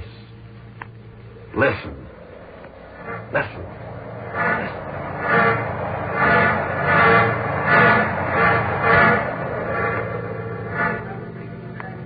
People of this great and glorious nation, let me tell you there is only one way to ensure the peace of the world so dearly bought, and that is by standing firm with other nations, by displaying our armed might at every turn, and if necessary, by getting tough. Getting tough. Let me tell you, people of this great and glorious nation, the Third World War is already well on its way to fulfillment. Already the world is turning into an armed camp, seething mistrust, suspicion, fear.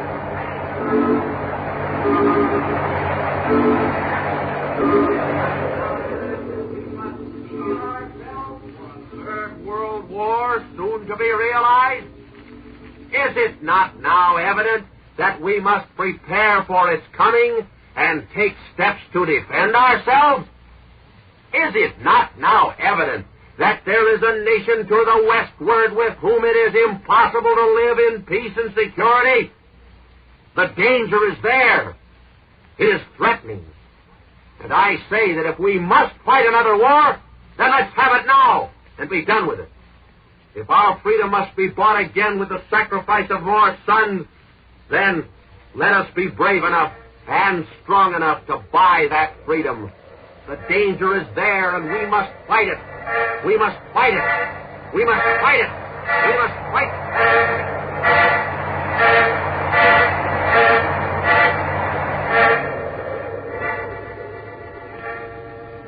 Fears, suspicions, mistrust, eating at their tiny mortal brains, hating, not knowing why they hate, not understanding, not caring to understand, speaking of their doom as though it were another crusade, unmindful of the great cloak of darkness, pressing closer. Strange, pitiful creatures. Listen to them. Listen. And mark the signs of impending doom. Listen.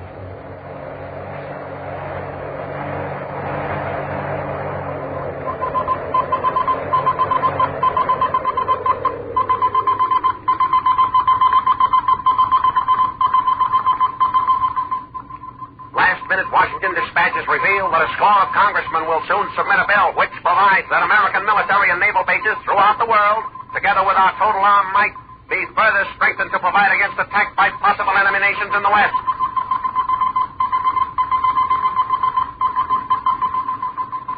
The United Nations organization, the supposed hope of the world, is reeling toward its grave already.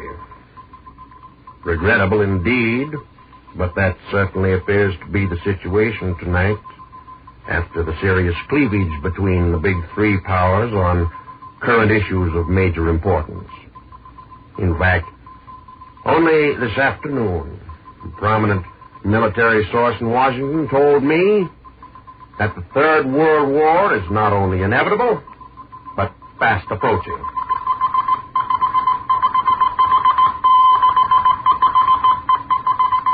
These past weeks, America, her people, and her neighbors reacted with dead pessimism to the ever-growing possibility of a third world war. In a recognized national poll of public opinion, a cross-section of the populace was asked, do you think there will be another world war in the next 20 years? And the people, lately delivered from the death grip of a second world holocaust, answered in a majority of more than 65%. Yeah, there will be another world war in the next 20 years.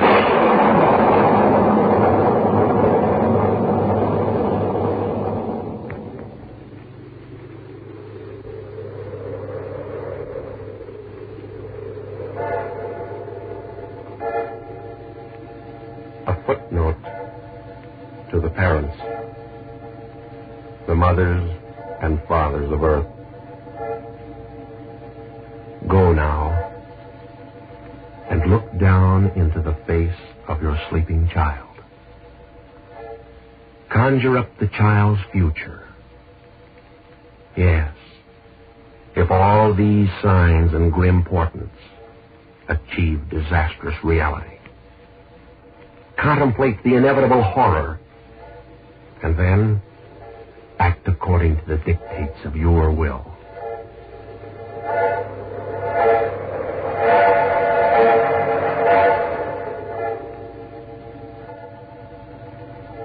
Stand high above the wind and look down with pity in your hearts, and listen to the angry mutterings of the childlike creatures as they quarrel over they know not what.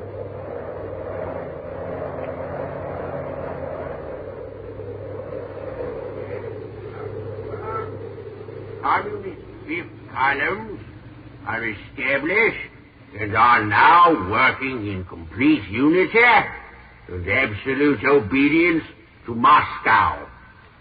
Nobody knows what Soviet Russia intends to do in the immediate future, or what are the limits, if any, to their expansive tendencies. Thus, neither the sure prevention of war nor the continuous rise of world organization will be gained without the fraternal association of the English-speaking people. This means that a special relationship should be established between the British Commonwealth and Empire and the United States.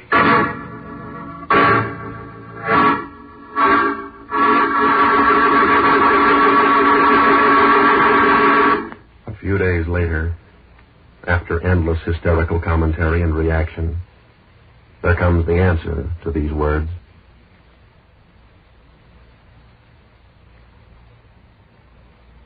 The Soviet Union will follow its chosen path without deviation. Until now, those who tried to show strength to the Russian people, without exception, lost in the undertaking. Why then does Mr. Winston Churchill call the two great Anglo-Saxon nations to this fatal road? Russia is not seeking world supremacy, but our nation is determined to secure its own frontiers. To do this, we will not yield to any threats, to any subterfuges, nor to any art of the most modern, familiar, or unfamiliar weapons. And while the storm rages, and suspicions, mistrust, and misunderstandings grow, and accepted channels of information clog the nation's mind with frightened, uncertain reports, from a quiet house in the city of Washington, the quiet voice of aging statesman Cordell Hull is heard throughout the towns and cities of the nation.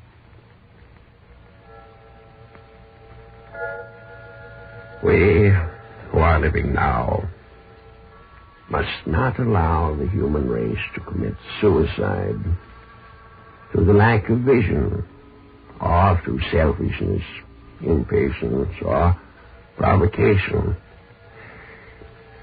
I offer this 5-point program to help us overcome the dark threaten the world.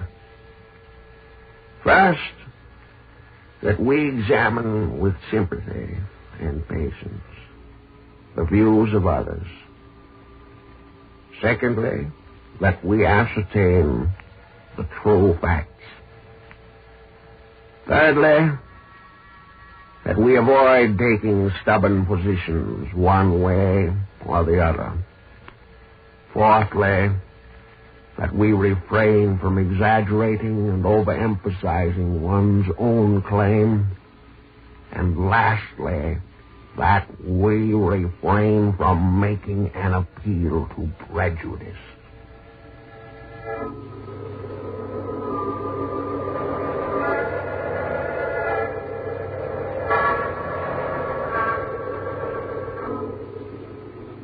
Stand high above the wind and look down on them. Pitiful creatures, so confused, so frightened by the gathering darkness, so sure that there will be a tomorrow. So sure. Even while their speck of earth totters at the edge of utter destruction. Look down on them and have pity.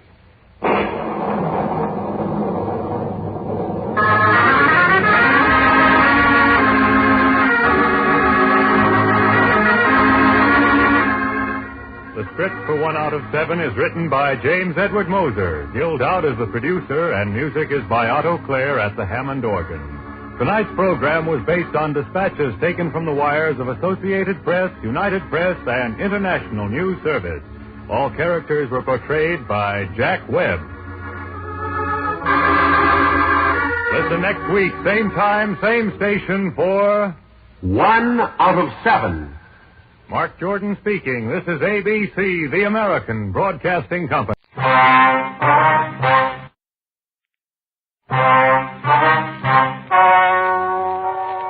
Ladies and gentlemen, the story you are about to hear is true. The names have been changed to protect the innocent. Dragnet.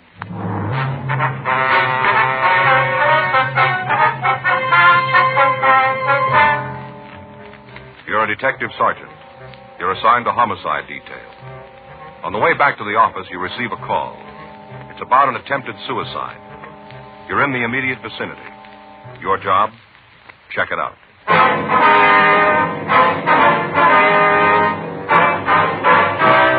Dragnet, the documented drama of an actual crime. For the next 30 minutes, in cooperation with the Los Angeles Police Department, you will travel step by step on the side of the law through an actual case transcribed from official police files. From beginning to end, from crime to punishment, Dragnet is the story of your police force in action. It was Tuesday, March 24th. It was windy in Los Angeles. We were working the night watch out of homicide detail. My partner's Frank Smith. The boss is Captain Warman. My name's Friday. We were answering an ambulance follow-up, attempted suicide. It was 11:52 p.m. when we got to 2296 Whitworth Drive. Front door. The place is sure lit up. Yeah. Better try it again, huh? Yeah. You the police? Yes, ma'am. This is Frank Smith. My name's Friday. Come on in. Thank you. He's in there to study. Who is he? Colonel Hamlin. Are you Mrs. Hamlin? Yes. Door's locked. Hamlin. Hamlin. Come on, open the door. He has a gun. Said he was going to kill himself. Yes, ma'am. Is there another key to this door? No. Well, give me a hand, Frank. We'll try to force it. Yeah. Wait a minute. Let's try it this way. Come on. Guess it isn't going to give. No. There's another way into the room, ma'am. No, this is the only door. How about windows? What? Windows leading into it. Yes, off the front porch. Came in here drunk, caused a scene. Down this way? Yes. Just the window here? Yes, yes. You see anything? No, let me have your flashlight. Yeah, here you go. Yeah, I can see him there on the floor. Can't you do something? He might still be alive. No, the screen's locked. You got something to cut it with? Just a minute. Try these keys. Yeah, that's got it. Good. Okay. See if we can get the window open. Yeah. No, I can't. I'm going to have to break this, man. Well, I don't care as long as you get to him. All right. I'm going to hold the light for him. Yeah. You better stand back, man. The glass Hurry, here. please. All Let's right. hurry. Can you reach the latch from there? Wait a minute. Yeah, I think so. Yeah, I got it. I'll give you a hand in. All right. Can you see if he's still alive? Just a minute. We'll have to get into the room first, ma'am. Watch your step there, Joe. Yeah. All right, come on. I'll give you a hand. All right. Thanks. As soon as the ambulance gets here, will you show the attendant how to get in? Yes, can you tell if he's alive yet? No, ma'am, not yet. I want to get the door. I'll check the victim. Yeah. How about it? We better have the attendant look at him. Uh-huh. Take a look at that. I wonder we couldn't force the door. Yeah, the chair under the knob. Locked and bolted. He must have wanted real privacy. Looks like he's got it now. That's the room right there. Yes, ma'am. Hi. All right. He's dead. Dead. You want to wait in there, ma'am? I didn't think he'd really do it. How about it? Just a minute. No, nothing. He's dead. That his wife? Yeah. I'm sorry to have to do this, ma'am, but there are a couple of things I've got to know. Go ahead. Want to give me his full name? Carl Hamlin, His age? 43. Does he live here? No.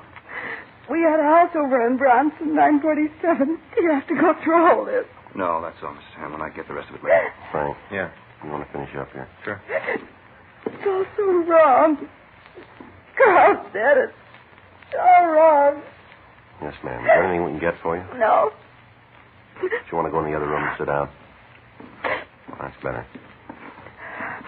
Would you like to call your doctor for you? I've already called him from my mother. He's on the way over. Where is she now? In the back bedroom, she's laying down. This whole thing's been a shock for her. Yes, ma'am. I can understand. When I talked to him, he said for me to give her one of the pills he prescribed. It's supposed to make her sleep. Mm-hmm.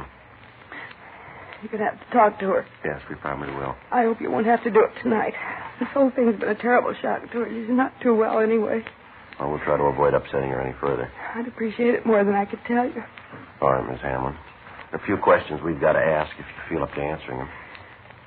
Might as well get it over with. What do you want to know? You want to tell us what happened? Well, Carl came over tonight, drunk. He caused a big scene. Your husband doesn't live here, then? No, we're separated. I see.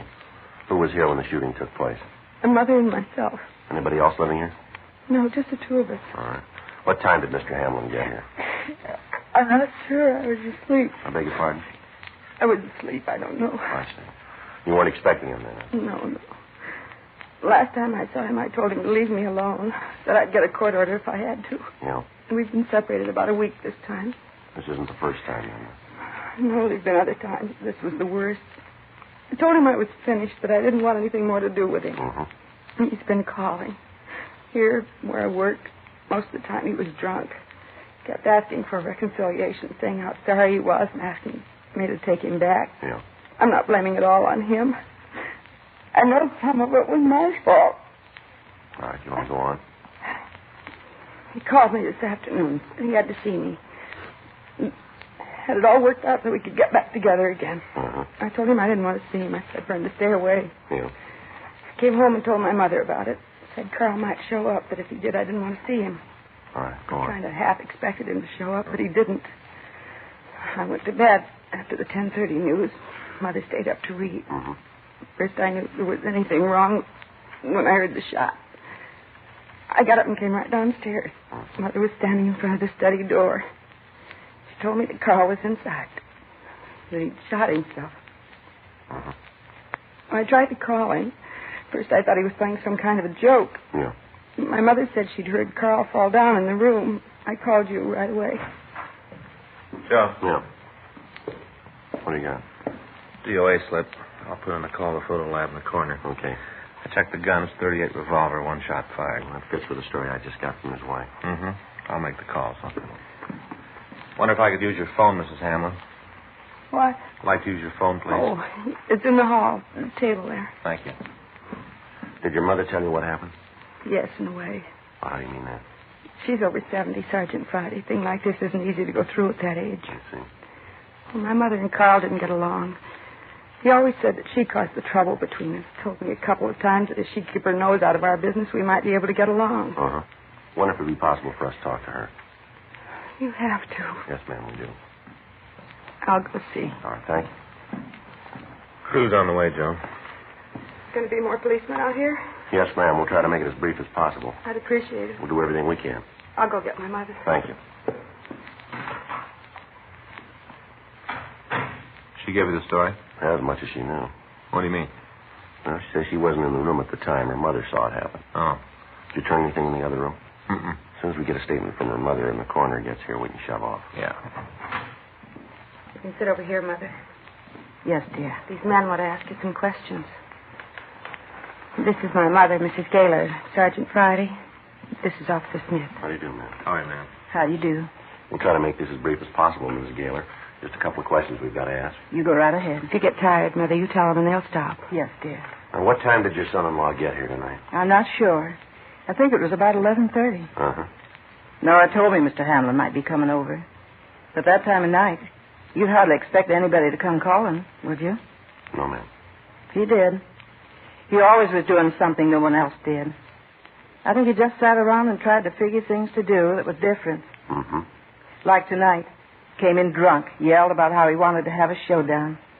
I didn't know what he was talking about. Mm-hmm. Started to yell at me. Told me how the split up was my fault. Started to curse at me. Mm-hmm. I'm 73, Mr. Friday. I've seen a lot of things. Met a lot of people. Isn't anybody who can talk to me like that. I told Mr. Hamlin. Told him to get out of the house. That's when he pulled his gun out of his pocket. Yes, ma'am. Had it right in his coat, the outside pocket. I see. I told him. I said, Mr. Hamlin, you just stop this foolishness and get out of here. That's what I said to him. Yes, ma'am. He just looked at me and said, yeah, you'd like that, wouldn't you? Those are the exact words. Then he told me how he's going to kill himself to show me. Mm-hmm. I thought it was some kind of dramatics. Mr. Hamlin was that kind, you know, always play acting around. Yes, ma'am. Not this time. Next thing I know, he ran into the study and locked the door. After that, there was a shot, and I heard him fall down. Right then's when Nora came into the room. All right, Miss Gaylor. I think we have all the information we need now. Okay, if I go to bed then? Yes, ma'am. Go right ahead. Good night, then.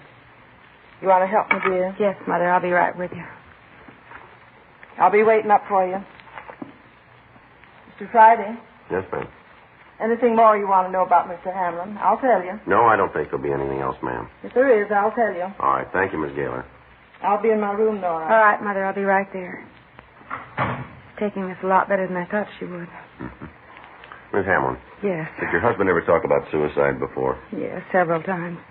Just this last week, I thought he was being dramatic again. I didn't pay much attention to him. It's so hard to tell if he was drunk or if he really meant something. Mm-hmm. All the years we were married, I don't think he was ever really serious. You got it wrong, haven't you? Hmm? He was this time.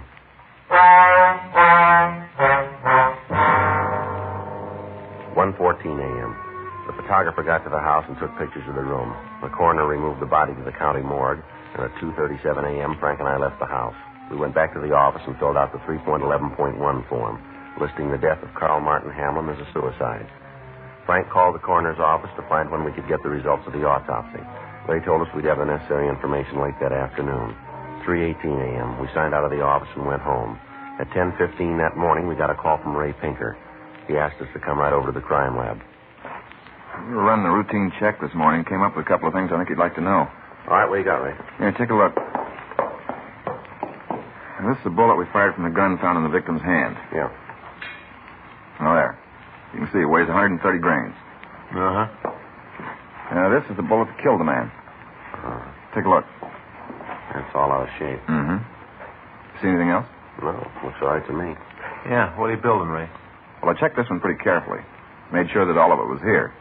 You know, that none of the lead had been sheared off the bone tissue. Yeah. None missing. It's complete. Yeah. Now, take a look. Yeah, let me put this one on the scale. Now, check it yourself. 95 grains. Yeah. 35 grains difference. Let me show you something else here. I figured the length of both bullets. They don't check out either. What's it mean, Ray? Bullet that killed Hamlin's a .380. It's a European calibration. Mm-hmm. Gun he had in his hands a .38 revolver. Yeah. .380's automatic ammunition. Yeah. This fella Hamlin pulled a pretty neat trick. Well, what do you mean, Ray? He killed himself with a bullet that couldn't possibly be fired from the gun he was holding. Huh. Something sure out of place. Yeah. Might as well tear up the forms you filled out on this one. No suicide. Yeah. You gotta find a murder gun.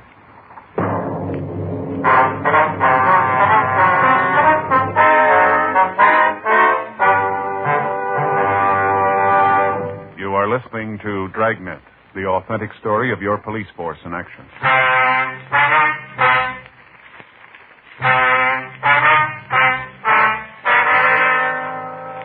11:12 a.m. Frank and I, along with Ray Pinker, left the crime lab and we drove out to see Nora Hamlin.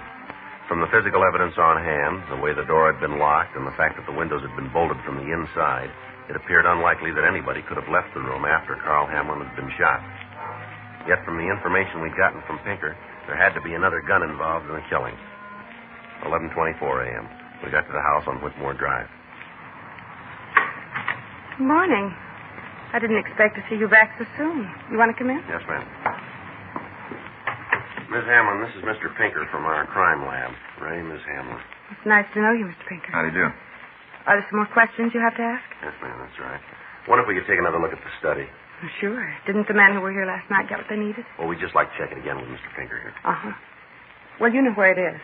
How's your mother feeling this morning? She had a good sleep. The doctor gave her a sedative. She's still in bed. We'll try not to disturb her. Well, you go ahead with what you have to do. I'm trying to get the house in order. If there's anything you want, I'll be across the hall. Thank you. Thanks. Right over here, Ray. Mm-hmm. This is where we found him. You can see there where we had to break the window to get in. Mm-hmm. Right? Yeah. You got that sketch you made last night? Yeah. Yeah, here it is. You want to take a look, Ray? Yeah. There you can see the body was about here. Mm-hmm. Or here. And the feet were about here. That's about right, isn't it, Joe? Yeah. It was right next to the chair there. Mm-hmm. That's the way I got it there. Just about on the perfect line between the floor lamp and the chair over there. Mm-hmm. What about the gun? In his right hand. Was the gun in his hand when you found him? Yeah, that's right. Pictures from the photo lab will bear that out. Sure is out in left field. How do you mean? I talked to Doc Newbar when he sent the bullet over. Mm-hmm. The way he described the wound, it's pretty tough to buy that a right-handed man could shoot himself so the slug would end up where it did. Exactly how do you mean? Well, the bullet entered just to the right of the center of his chest. About here. Uh-huh. Came to rest under the right arm, here. Line of travel's way off. Sure would have been an easier way to do it, huh? Yeah. What about the door when you found it? I'll show you how it was locked. Give me that chair, Frank. Yeah. Here you go. Now, the key was turned. Bolt was thrown. Mm-hmm. And then this chair was propped up under the knob like this. Mm-hmm. How about the key? Was it still in the lock? Yeah. Sure looks like he meant the door to stay shut. Yeah, we could figure that. Place looks pretty solid. Plaster walls. Not much chance of anybody getting through them. Mm-hmm. You checked the bookcases? What do you mean? Any of them pull away from the wall? Well, I looked at them last night. They all seem solid enough. Mm-hmm. Well, you got any ideas, Ray? I don't know. The way that door looks, the rest of the room, doesn't seem likely anybody could have shot him, then gone outside and locked the door. Think they could have come in through the window? You had to break it. Yeah. The way it's set up, you shouldn't have any trouble finding the suspect. What do you mean? Find a butler built like an envelope. Mighty funny. You didn't see a shell casing around last night, did you?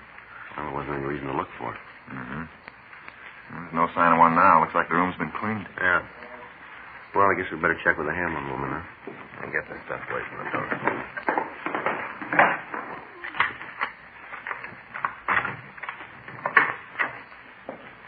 Miss Hamlin.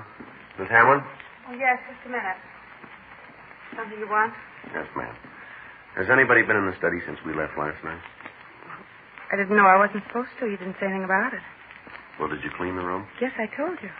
I was straightening up the house. I ran the vacuum in here. Did you see an empty shell casing? I don't know what you mean. Well, looks like this, ma'am. See? The brass part on this bullet. No, I didn't see anything like that. Have you emptied your cleaner since you used it this morning? No. Wonder if we could see it. Sure. I don't understand what this is all about, but if you want to see the vacuum, I'll get it. If you won't tell me where it is, I'll get it for you. Oh, it's no trouble. In the closet here in the hall. Can I give you a hand with it? It's not heavy. You want the attachments, too? No, ma'am. Just the cleaner itself. All right. There it is. All right if we use a piece of this newspaper? Sure, go ahead. I guess you know what you're doing. This is the way you take the dust bag out? Yeah, just flip that little catch on the side there. Mm-hmm. If you'll tell me what you're looking for, I might be able to help. How about it, Ray? Yeah. Here it is. 380? Yeah. What's all that mean? Do you have another gun in the house, Miss Hamlin? No. Pretty sure about that? Yes. What makes you think there might be another one? Well, how many shots did you hear last night, Miss Hamlin? What do you mean? Well, just that. How many shots did you hear? One. You sure about that? Yes, why? We've got reason to believe that there were 2 shots fired. What difference does it make how many there were? Pretty big difference. Why is it important? My husband killed himself. Can't be sure how many I heard. 1, 2, 3, half a dozen. What difference does it make? Well, we'll try to explain it to you. Your husband was holding a .38 caliber revolver when we found him. But the bullet that killed him came from a .380 automatic. I don't know what you're talking about. What are you trying to say? Well, I think you'll understand this. Your husband didn't kill himself. You're not serious. Afraid we are, ma'am. This whole thing is ridiculous. The evidence makes it true. Who'd kill him? Who'd have a reason? We'd like to know that, too. Would you get your mother, please? What do you want to talk to her about? What if you'd get her, please? I'm not going to have her dragged into anything. She's had enough trouble. There's no reason for you to make any more.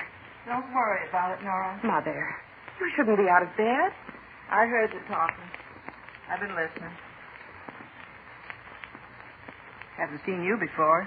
You policeman, too? No, ma'am. I'm Ray Pinker. How do you do? Jessie Gaylor, Nora's mother. How are you? Now, what's all this about Mr. Hamlin not killing himself? That's right, Miss Gaylor. What makes you think it is? A lot of things. Do you have a gun in the house? You mean a pistol? That's right. Might. Why? Where is it? In the table there. Left-hand drawer. I'll get it. How about it? 380. That gun belonged to you, Miss Gaylor? Yes. My husband had it. Mm-hmm. All this talk about Mr. Hamlin. If he didn't kill himself, who do you think did? Well, that's what we're trying to find out. Uh-huh. But you got somebody you're looking at, haven't you? Somebody you figure did it? This is your gun. Uh-huh. You're the only person who witnessed the shooting. That's right. Well, why don't you tell us about it? Because if I did, you'd never believe it. Well, give us a try, huh? All right. Mr. Hamlin came here last night, like I said. He was drunk. Came in and started yelling. I was sitting in that chair reading. He started to curse at me. Yeah. I didn't pay him no mind. Told him to go away. But Nora was through with him. He wouldn't go. Yes, ma'am. All of a sudden, he pulled out a gun and started waving it around. Said if I didn't get Nora, he'd kill himself.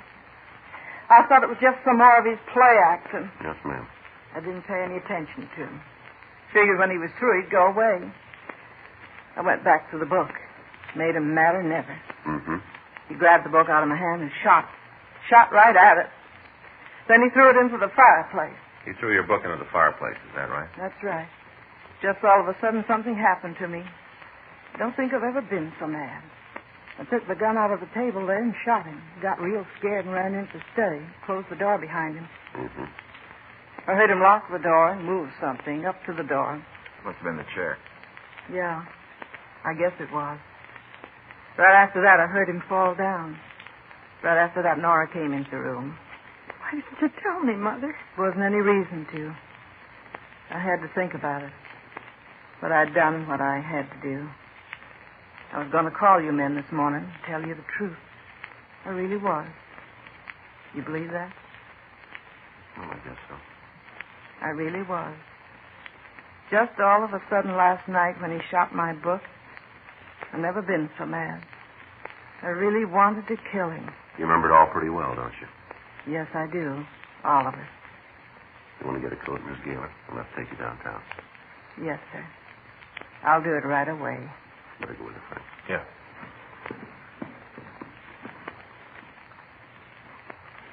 Is it going to be all right?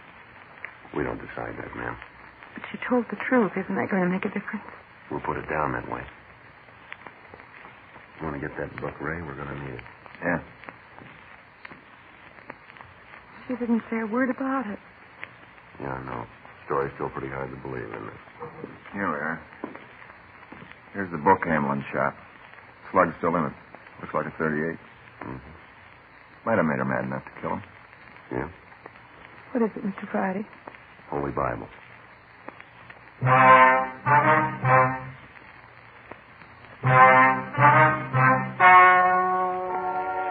story you have just heard is true. The names were changed to protect the innocent. On July 14th, trial was held in Department 96, Superior Court of the State of California, in and for the County of Los Angeles.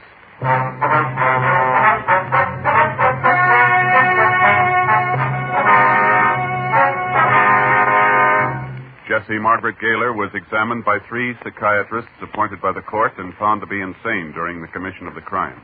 A sanity hearing was held, and she was made a ward of the state. She was placed in the state hospital at Mendocino for treatment. This week, a group of men are meeting in New Orleans for the 61st Annual Conference of the International Association of Chiefs of Police. Dragnet is pleased to extend its best wishes to our top law enforcement officers and to thank them for the protection they give our homes and families. May their convention be an outstanding success.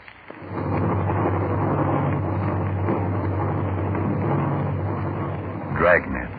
The story of your police force in action is a presentation of the United States Armed Forces Radio Service.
The American Broadcasting Company presents Pat Novak for Hire.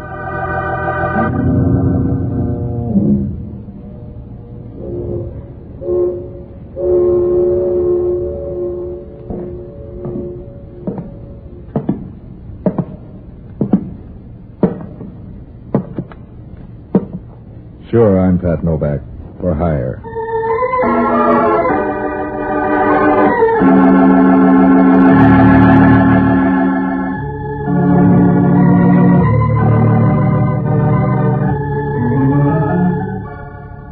Down on the San Francisco waterfront, the only use they have for sentiment is to pick your pocket while you're saluting the flag. If you hang out around there as long as I have, you'll even learn to sleep with one hand on the cash box.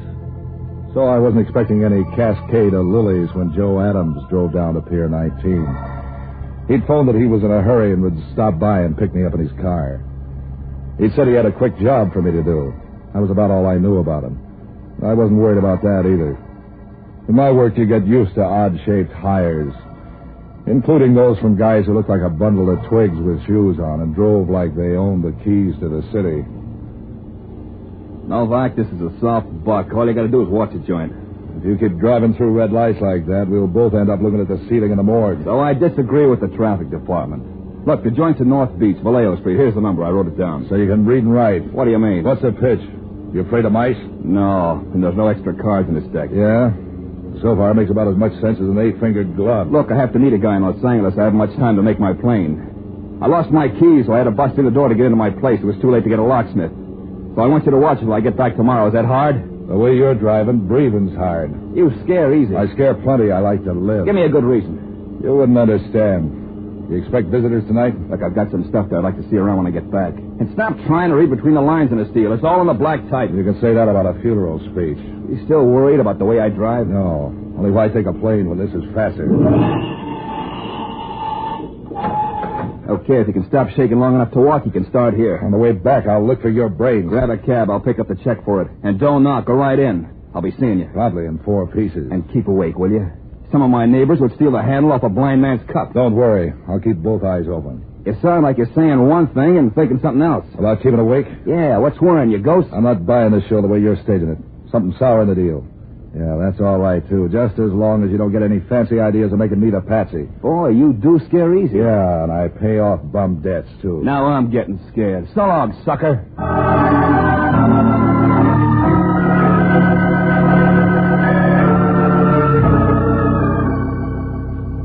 Adams Joint turns out to be one of those walk-up flats.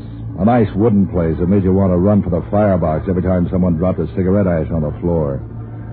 The door was smashed around the lock all right, and the lights were out.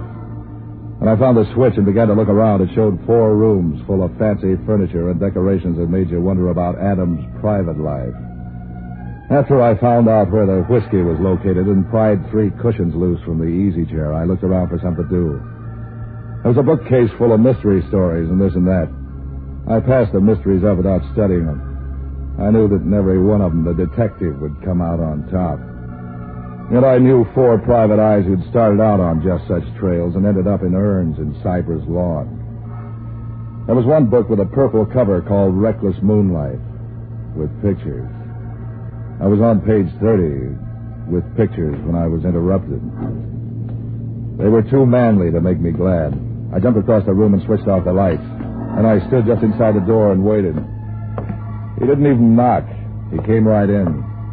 From the back, he looked big enough to be a 10-ton trailer. He was fumbling in his pocket when I broke up the act.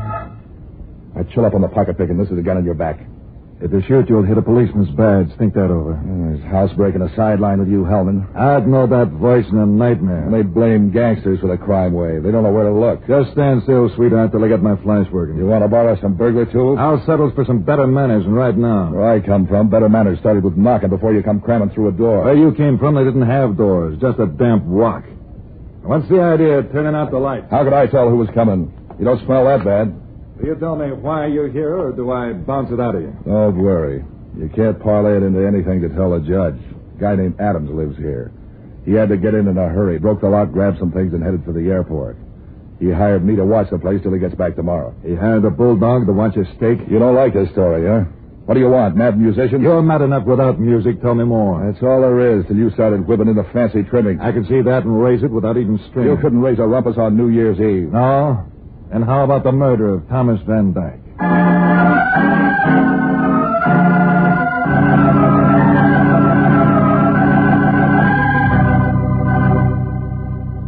I must have looked surprised. Hellman was pleased and mysterious. He kept prowling around the house looking at books, up on shelves and behind the furniture like he expected to find Van Dyke's body there. In the meantime, he filled me in on the case. Van Dyke had been a heavy money operator in show business, sports promotions and such. He ran around with the mink and diamond crowd and did enough charity work on the side to build up a reputation for being a pillar of the community. Everyone was surprised when he turned up dead, including the police. Someone had shot him without leaving any signature on the job. The case had remained unsolved for almost a year. Of course, at the speed Hellman thought, he might have just found out about it. Now he was passing out hints the thing had grown hot again. I was checking through the evidence and file. I ran across something with Miss. Yeah, grand piano. Some stuff in the diary. Have you been messing around in these books? Is that why you're here? To borrow a book? The diary didn't make any sense at the time of the death, but we turned up a vag the other day who worked with Van Dyke and some of his underground connections. And now Van Dyke's the king of the thieves. Something like that. I put together the stuff this vag told us with some of the things in the diary, and it began to look like pay dirt. There's a book missing. Yeah, the Rover Boys, it's over your head, Hellman. Death in Herald Square, it's called. And don't play that innocent routine too hard or you'll tire it out. You're making about as much sense as a pig in a candy store. The vag tied this address into one of the clues. How do you like them apples? I wouldn't buy them at 10 cents a crate. Look, Bright Eyes, I don't like waterfront punks sticking their guns in my back in the dark. I don't like you messing in this racket. Are you unhappy, nervous, run down? I want you to keep your nose out of this scamper, Novak. And if you think that's just a lot of breath, try me. Why should I leave this house just because you're having a nervous decline? Don't think I'm buying that routine about some guy hiring you to watch his clothes while he went flying. You got a lead in this murder, and you're trying to track it down. How much is the reward again? $10,000. Who said anything about a reward? Yeah, so that's why you're nervous. Keep out of this, Novak. I'm warning you. You're hot for the payoff. I should have known you wouldn't get up off your fat... I'm giving you one more chance to get out, Novak. I was hired to do a job, Hellman, remember? All right, wise guy. Come on. Open the closet. Your nose is itching. Open it yourself. Okay, Novak. See any men's clothes in there? Not in this year's style. Snap it up, Novak. Haven't you remembered by now that Joe Adams was the girl? All right, so the guy dealt me a joker. I don't mean I'm trying to crash your party. The dame Liz here is named Dodo Sandberg, and she ain't lonely. But you're going to be Novak, and soon. Dodo Sandberg. Maybe she'll come to see you in jail. You're not booking me, Hellman. I told you to stay out of this, Novak. You got nothing on me but a nervous twitch because you think I might beat you to that reward. I got nothing on you, except housebreaking. Come on down to the station. Deal me out. You want to argue? Hey, who turned out the lights? I'm getting to like that Adams or somebody. Stand where you are, Novak. Sorry, Hellman, I just remembered the date. With $10,000.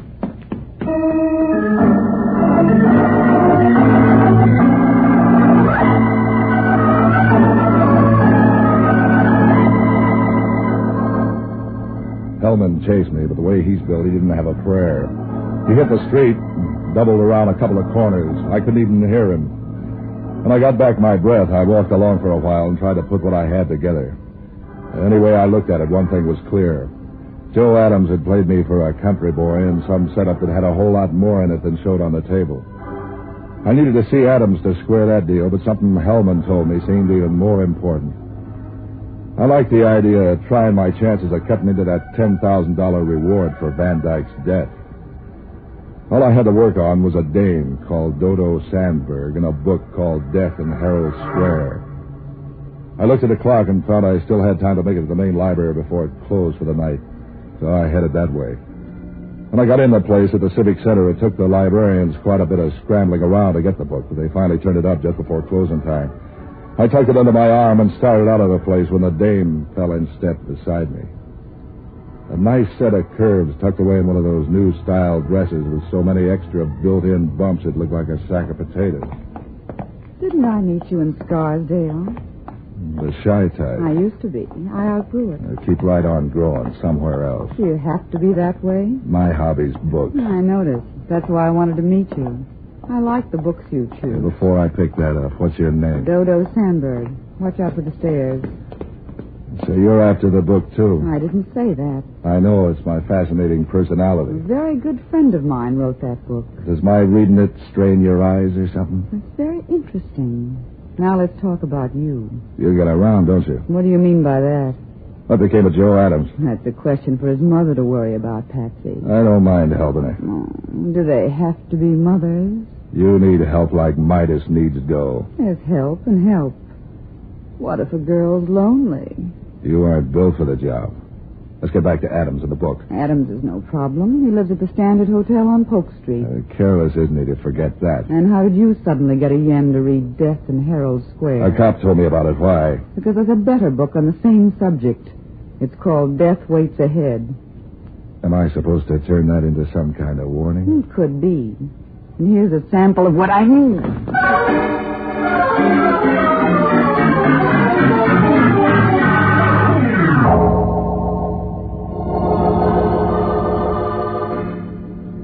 She worked fast and smooth as a piston. There was some kind of judo, I guess. I was too busy falling to be sure. The stairs didn't help any. By the time I picked myself up, she was out of sight. And so was the book. I sat there a while and thought about women. When I went back to the library desk, I didn't buy me anything. Seems they only had one copy of the book. It wasn't popular, they said. When I seemed anxious about getting a copy, they sent me to a bookstore on 3rd Street, which stayed open late. By the time I got there was nobody in the place except one of the hired help looking bored by the cash register. I asked him for the book, and he quit looking bored right away. He began to look nervous. He said he didn't have the book. He'd never heard of it, and they were closing anyway. Whatever the guy was, he didn't have a card in the Actors Union. I guess Crowley realized that as soon as I did. When I said I'd look around anyway, a curtain twitched in the back of the place, and he came out. A big guy with a nasty disposition. You could do better than that. Did someone send you to tell me how to live? You're looking for death in Herald Square? The word's all over town. You ought to be out eating something instead of nosing around where you're not wanted. You ever heard of the prisoner eating a hearty breakfast? That's a warning. You're third in line. Yeah? Who else is interested? A cop and a dame. You gotta team up and work it into 3-part harmony. When they warned you, they were just trying to act like bad news. When I warn you, it's certified. You don't look 8 feet tall. Put some meat on your skeleton. My name's Pete Crowley. Did you ever hear of me? I must read the wrong funny papers. You got connections around the city. You can say that about a sewer pipe. Something's making you twitch. Trot it out where I can see it. Dodo Sandberg tells me you got your nose up in the air over the Van Dyke killing. Does that worry you? I'm hiding right now in Mexico. What's the death's head routine for? Before you run to the cops with a finger, listen carefully. I picked up Van Dyke's rackets when he dropped them. They pay off very nicely. I like the way they're moving along. I don't want you or any of the eager beavers from the Kearney Street station to nose over the apple cart. I came here for a book. You don't look like it. Also, I don't like anybody bothering Dodo. And that includes sailor salesmen and smart guys looking for a new home. If she doesn't want anybody ringing her bell, tell her to take the signs out of her windows. You look like a fairly bright boy. Take a tip. Fade out of this scramble while you're still mobile. And if I don't? Stick around and I'll show you my muscles. I'd rather look at Dodo's. 2 of my muscles used to be rustlers. Think it over.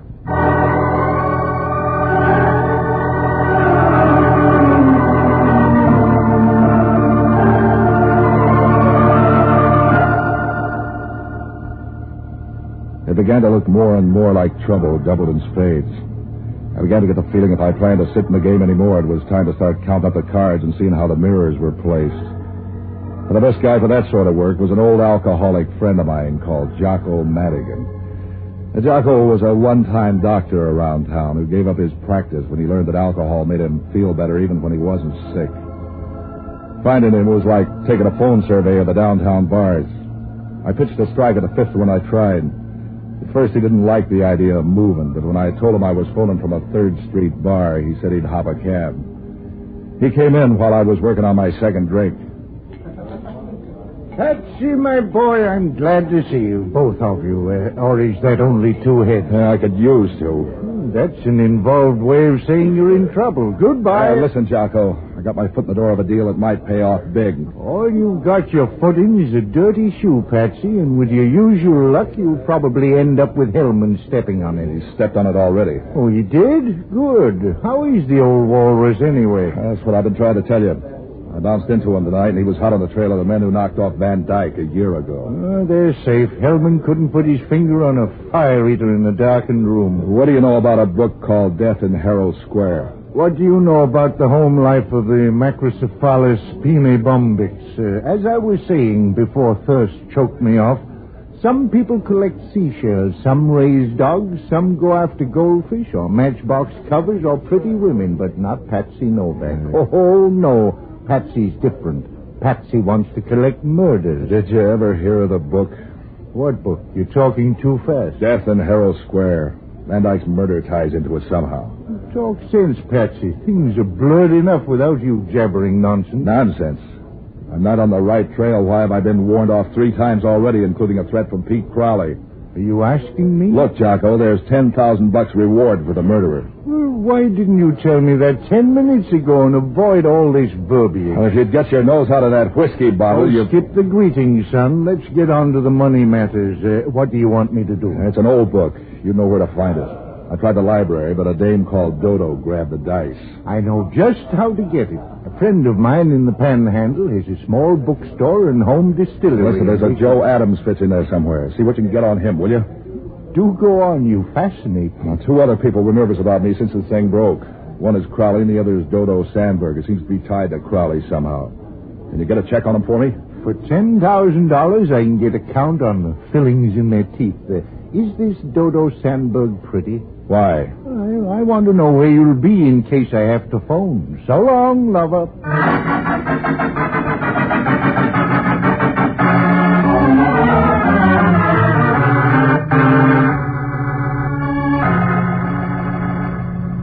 I paid for Jocko's drinks and went out to the Standard Hotel.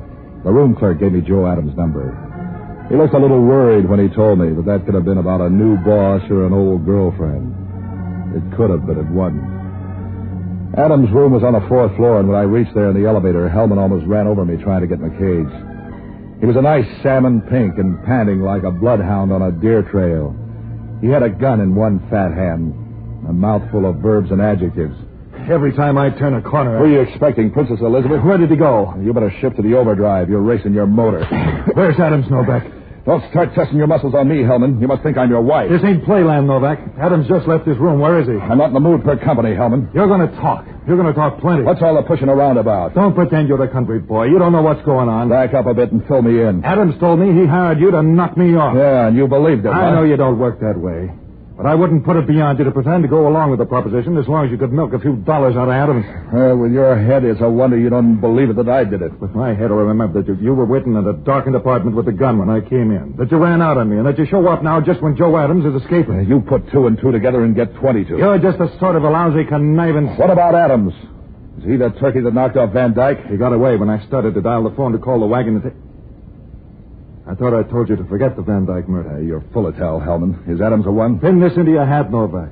I'm closing in on the one who did it, and I don't need you to help with the net. Like you closed in on Adams? Just let me stumble over you once more before I close this up, and I'll bet my badge I'll put you where you'll stand still. And it could be Adams. You hear what I said? Yeah. I heard prices are going down, too, but I haven't noticed it. I can fix that.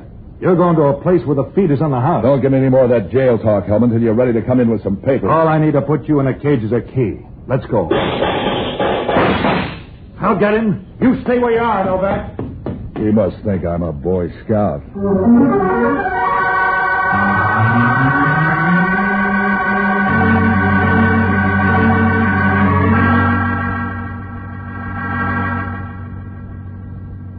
That was screwy. That was twice Hellman had tried to jail me, and twice someone had fixed a breakaway.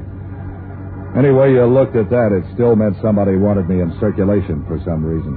Unless you believed in good fairies, the reason wouldn't be nice. If I guessed hard, I could make it relate somehow to the Van Dyke killing. But all I had for a trail on that was 3 people being nervous in a hard-to-get mystery book. From the way Adams saved me from Hellman, he looked like a good man to know more about, and fast. I knew that after the gun work in the hotel, I'd have to find him somewhere else. The only other lead I had on him was through Dodo. I headed back to her place on Vallejo Street. When she opened the door, she looked like something to fit in a fireplace ad. She was wearing a negligee thin enough to roll up and stuff in a pipe. You bounced back fast. You grow on me. What do you want? Van Dyke's murderer. Who's Van Dyke? You're a stranger in town. You never heard of him. Come on in. I'm having coffee. Think you can risk drinking some with arsenic and all? I got a strong stomach. Oh, nice-looking guy. You seem healthy. Why do you want to change? Your boy Adams likes to play tricks. If I didn't try to pay him off for the hot foot he gave me, he might feel neglected. Adams is just a flock of nerves looking for some place to break down. Forget him. He tried to put me on a spot where I'd end up killing a cop. The gag-laden egg. Nobody's laughing. Cream in your coffee? Yeah. I'm still guessing why he did it unless he killed Van Dyke. Sugar? Look, he didn't just pick this house out of the phone book.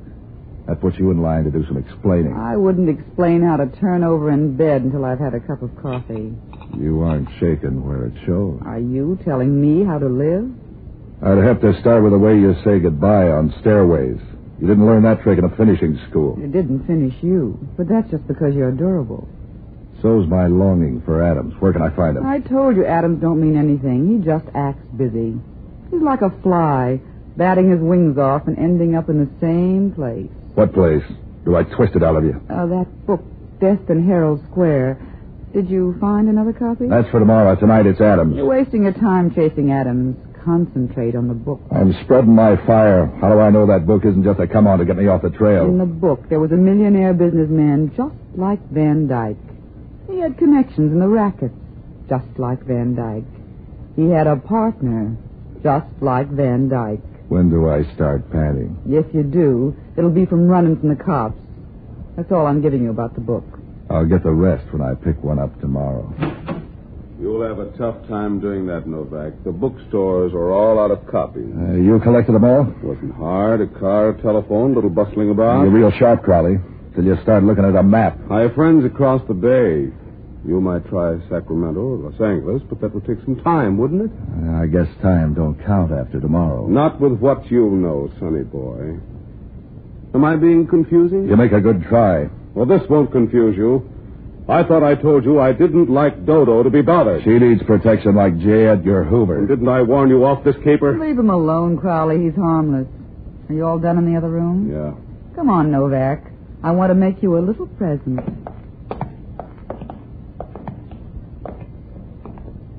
There are the books you've been looking for, with only a few pages missing. Yeah, Novak, you can have them. All 50 of them. They're a little scarred, baby, but they'd still make a nice gift. Send them to your friends for Christmas. If any of them can read. You sound like you're ringing down a curtain. That's right. After tonight, you just keep right on guessing. About who killed Van Dyke? No, baby. About how you're going to prove anything. Mind if we sort of run along now? As soon as the lady gets dressed?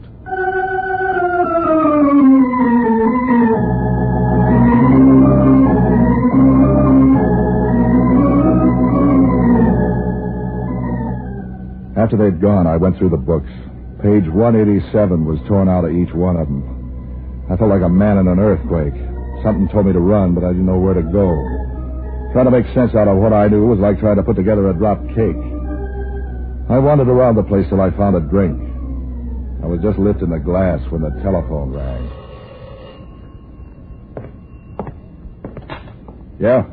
Who's ahead, you or the moral squad? Everybody's out in front of me, including Dodo and Crowley. Adams is out of sight. You aren't alone. Dodo and Crowley just went out the door. I said goodbye to them and $10,000. Was Crowley that big, or was it the girl? Crowley isn't worried, neither is Dodo. That leaves Adams. Oh, I ran down that book of yours. Crowley said he bought every copy in town. Every copy in the bookstores. My friend remembered where he'd sold one. My friend with the still. We borrowed it. Oh, by the way, Van Dyke wrote the book. Yeah? What's on page 187?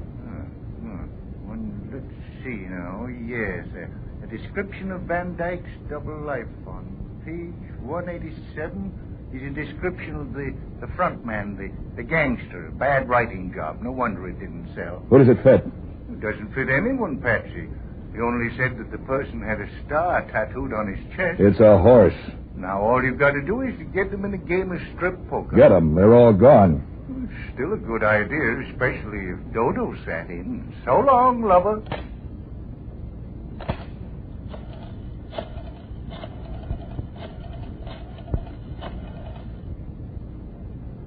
Give me Hellman. Inspector Hellman speaking. I got your killer for you. That's that. Who's this?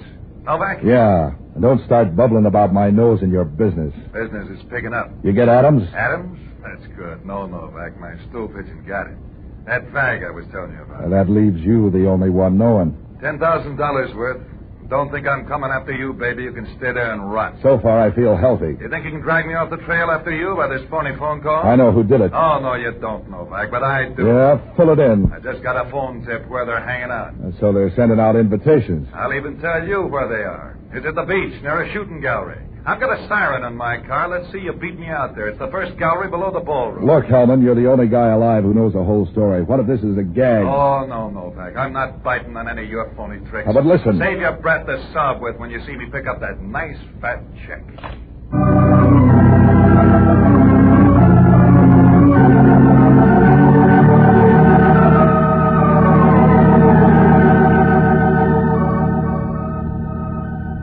I thought a while, and suddenly the thing fell together like a winning poker hand. As soon as I saw it, I started running for my car. I don't know how it happened, but I beat him out there. I went along the bridge arterials. And they're widened fast. By stealing a flock of red lights and nicking the paint off a couple of fenders, I was out through the Presidio and over to Golden Gate Park in no time at all. When I hit the beach, it was foggy and empty. There was only one guy in the shooting gallery. When I got up near him, it turned out to be Crowley. He had a rifle in his hand. And he saw me first, down the barrel of the gun. Don't back up, Novak. Come on in. You were looking for Adams, weren't you? I was looking for a lot of things. He's here behind the counter. Look, on the floor. Did you kill him? Those bullet holes could be 22s. Yeah, I killed him. Just as I'll kill you if you got any fancy ideas like trying to grab a gun. What are you saving me for, Christmas? Yeah, you dress up the joint. I want Hellman to walk into the trap just like you did. That's why I'm shooting at the targets. Like this. Bullseye. I'm good. You'll have to be good to get away with killing a cop. I hired Adams to do it. He thought he'd get smart and frame you into the rap. That's why he hired you. Did he expect me to kill Hellman that night? Well, that's one of his bright ideas. He's full of bright ideas. Or he was. If he hadn't been so smart, he'd still be breeding. It's really very simple. Hellman got on the trail. And he was the only one in town who knew there was a trail, so he had to be killed. He ain't dead yet. You're betting a 22 against a police special. I'm live bait. You ought to see the gun Dodo has in the car. You're gonna dry gulch him, huh? He'll be watching me, and I'll be watching you. Let's see you beat that hand. You're forgetting the books. We're forgetting nothing. The books don't mean anything unless you put it together with what Hellman knows. Hellman and his stool pigeon. Stool's dead. And here comes Hellman. Adams thought of everything, including mirrors. You thought of everything. Except a quarter. What for? To pay for the reload on that gun. Now, these other guns are only loaded.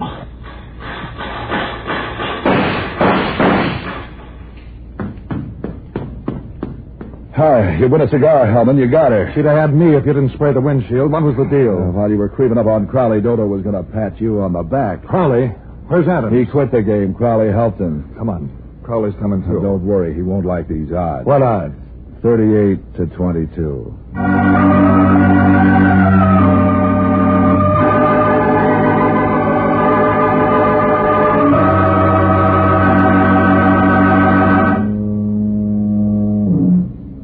It wasn't much of a trial. Crowley got the gas chamber. I got $10,000. The tax collector took half. Jocko got some, and there was even some left for me. Oh, yeah, Dodo was the one who killed Van Dyke. She and Crowley were sort of a team, but she was the contact and the real boss. Hellman never knew how I was so sure. I never told him I thought it was a man, too. Till Jocko told me about the killer being tattooed. After that, it was easy. That negligee of Dodo's only left one thing to wonder about. That was how she kept warm.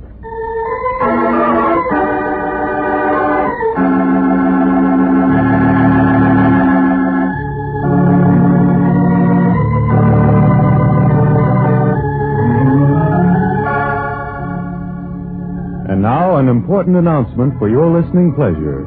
Next week, Pat Novak for Hire and all your KGO programs will come to you by the new power of 50,000 watts. Here's what that means for this program, for instance. Pat Novak will reach 1 million new listeners all the way from the state of Washington to the Mexican border. The new power and the new transmitter, the finest science can build or money can buy, will make KGO the most powerful station on the West Coast.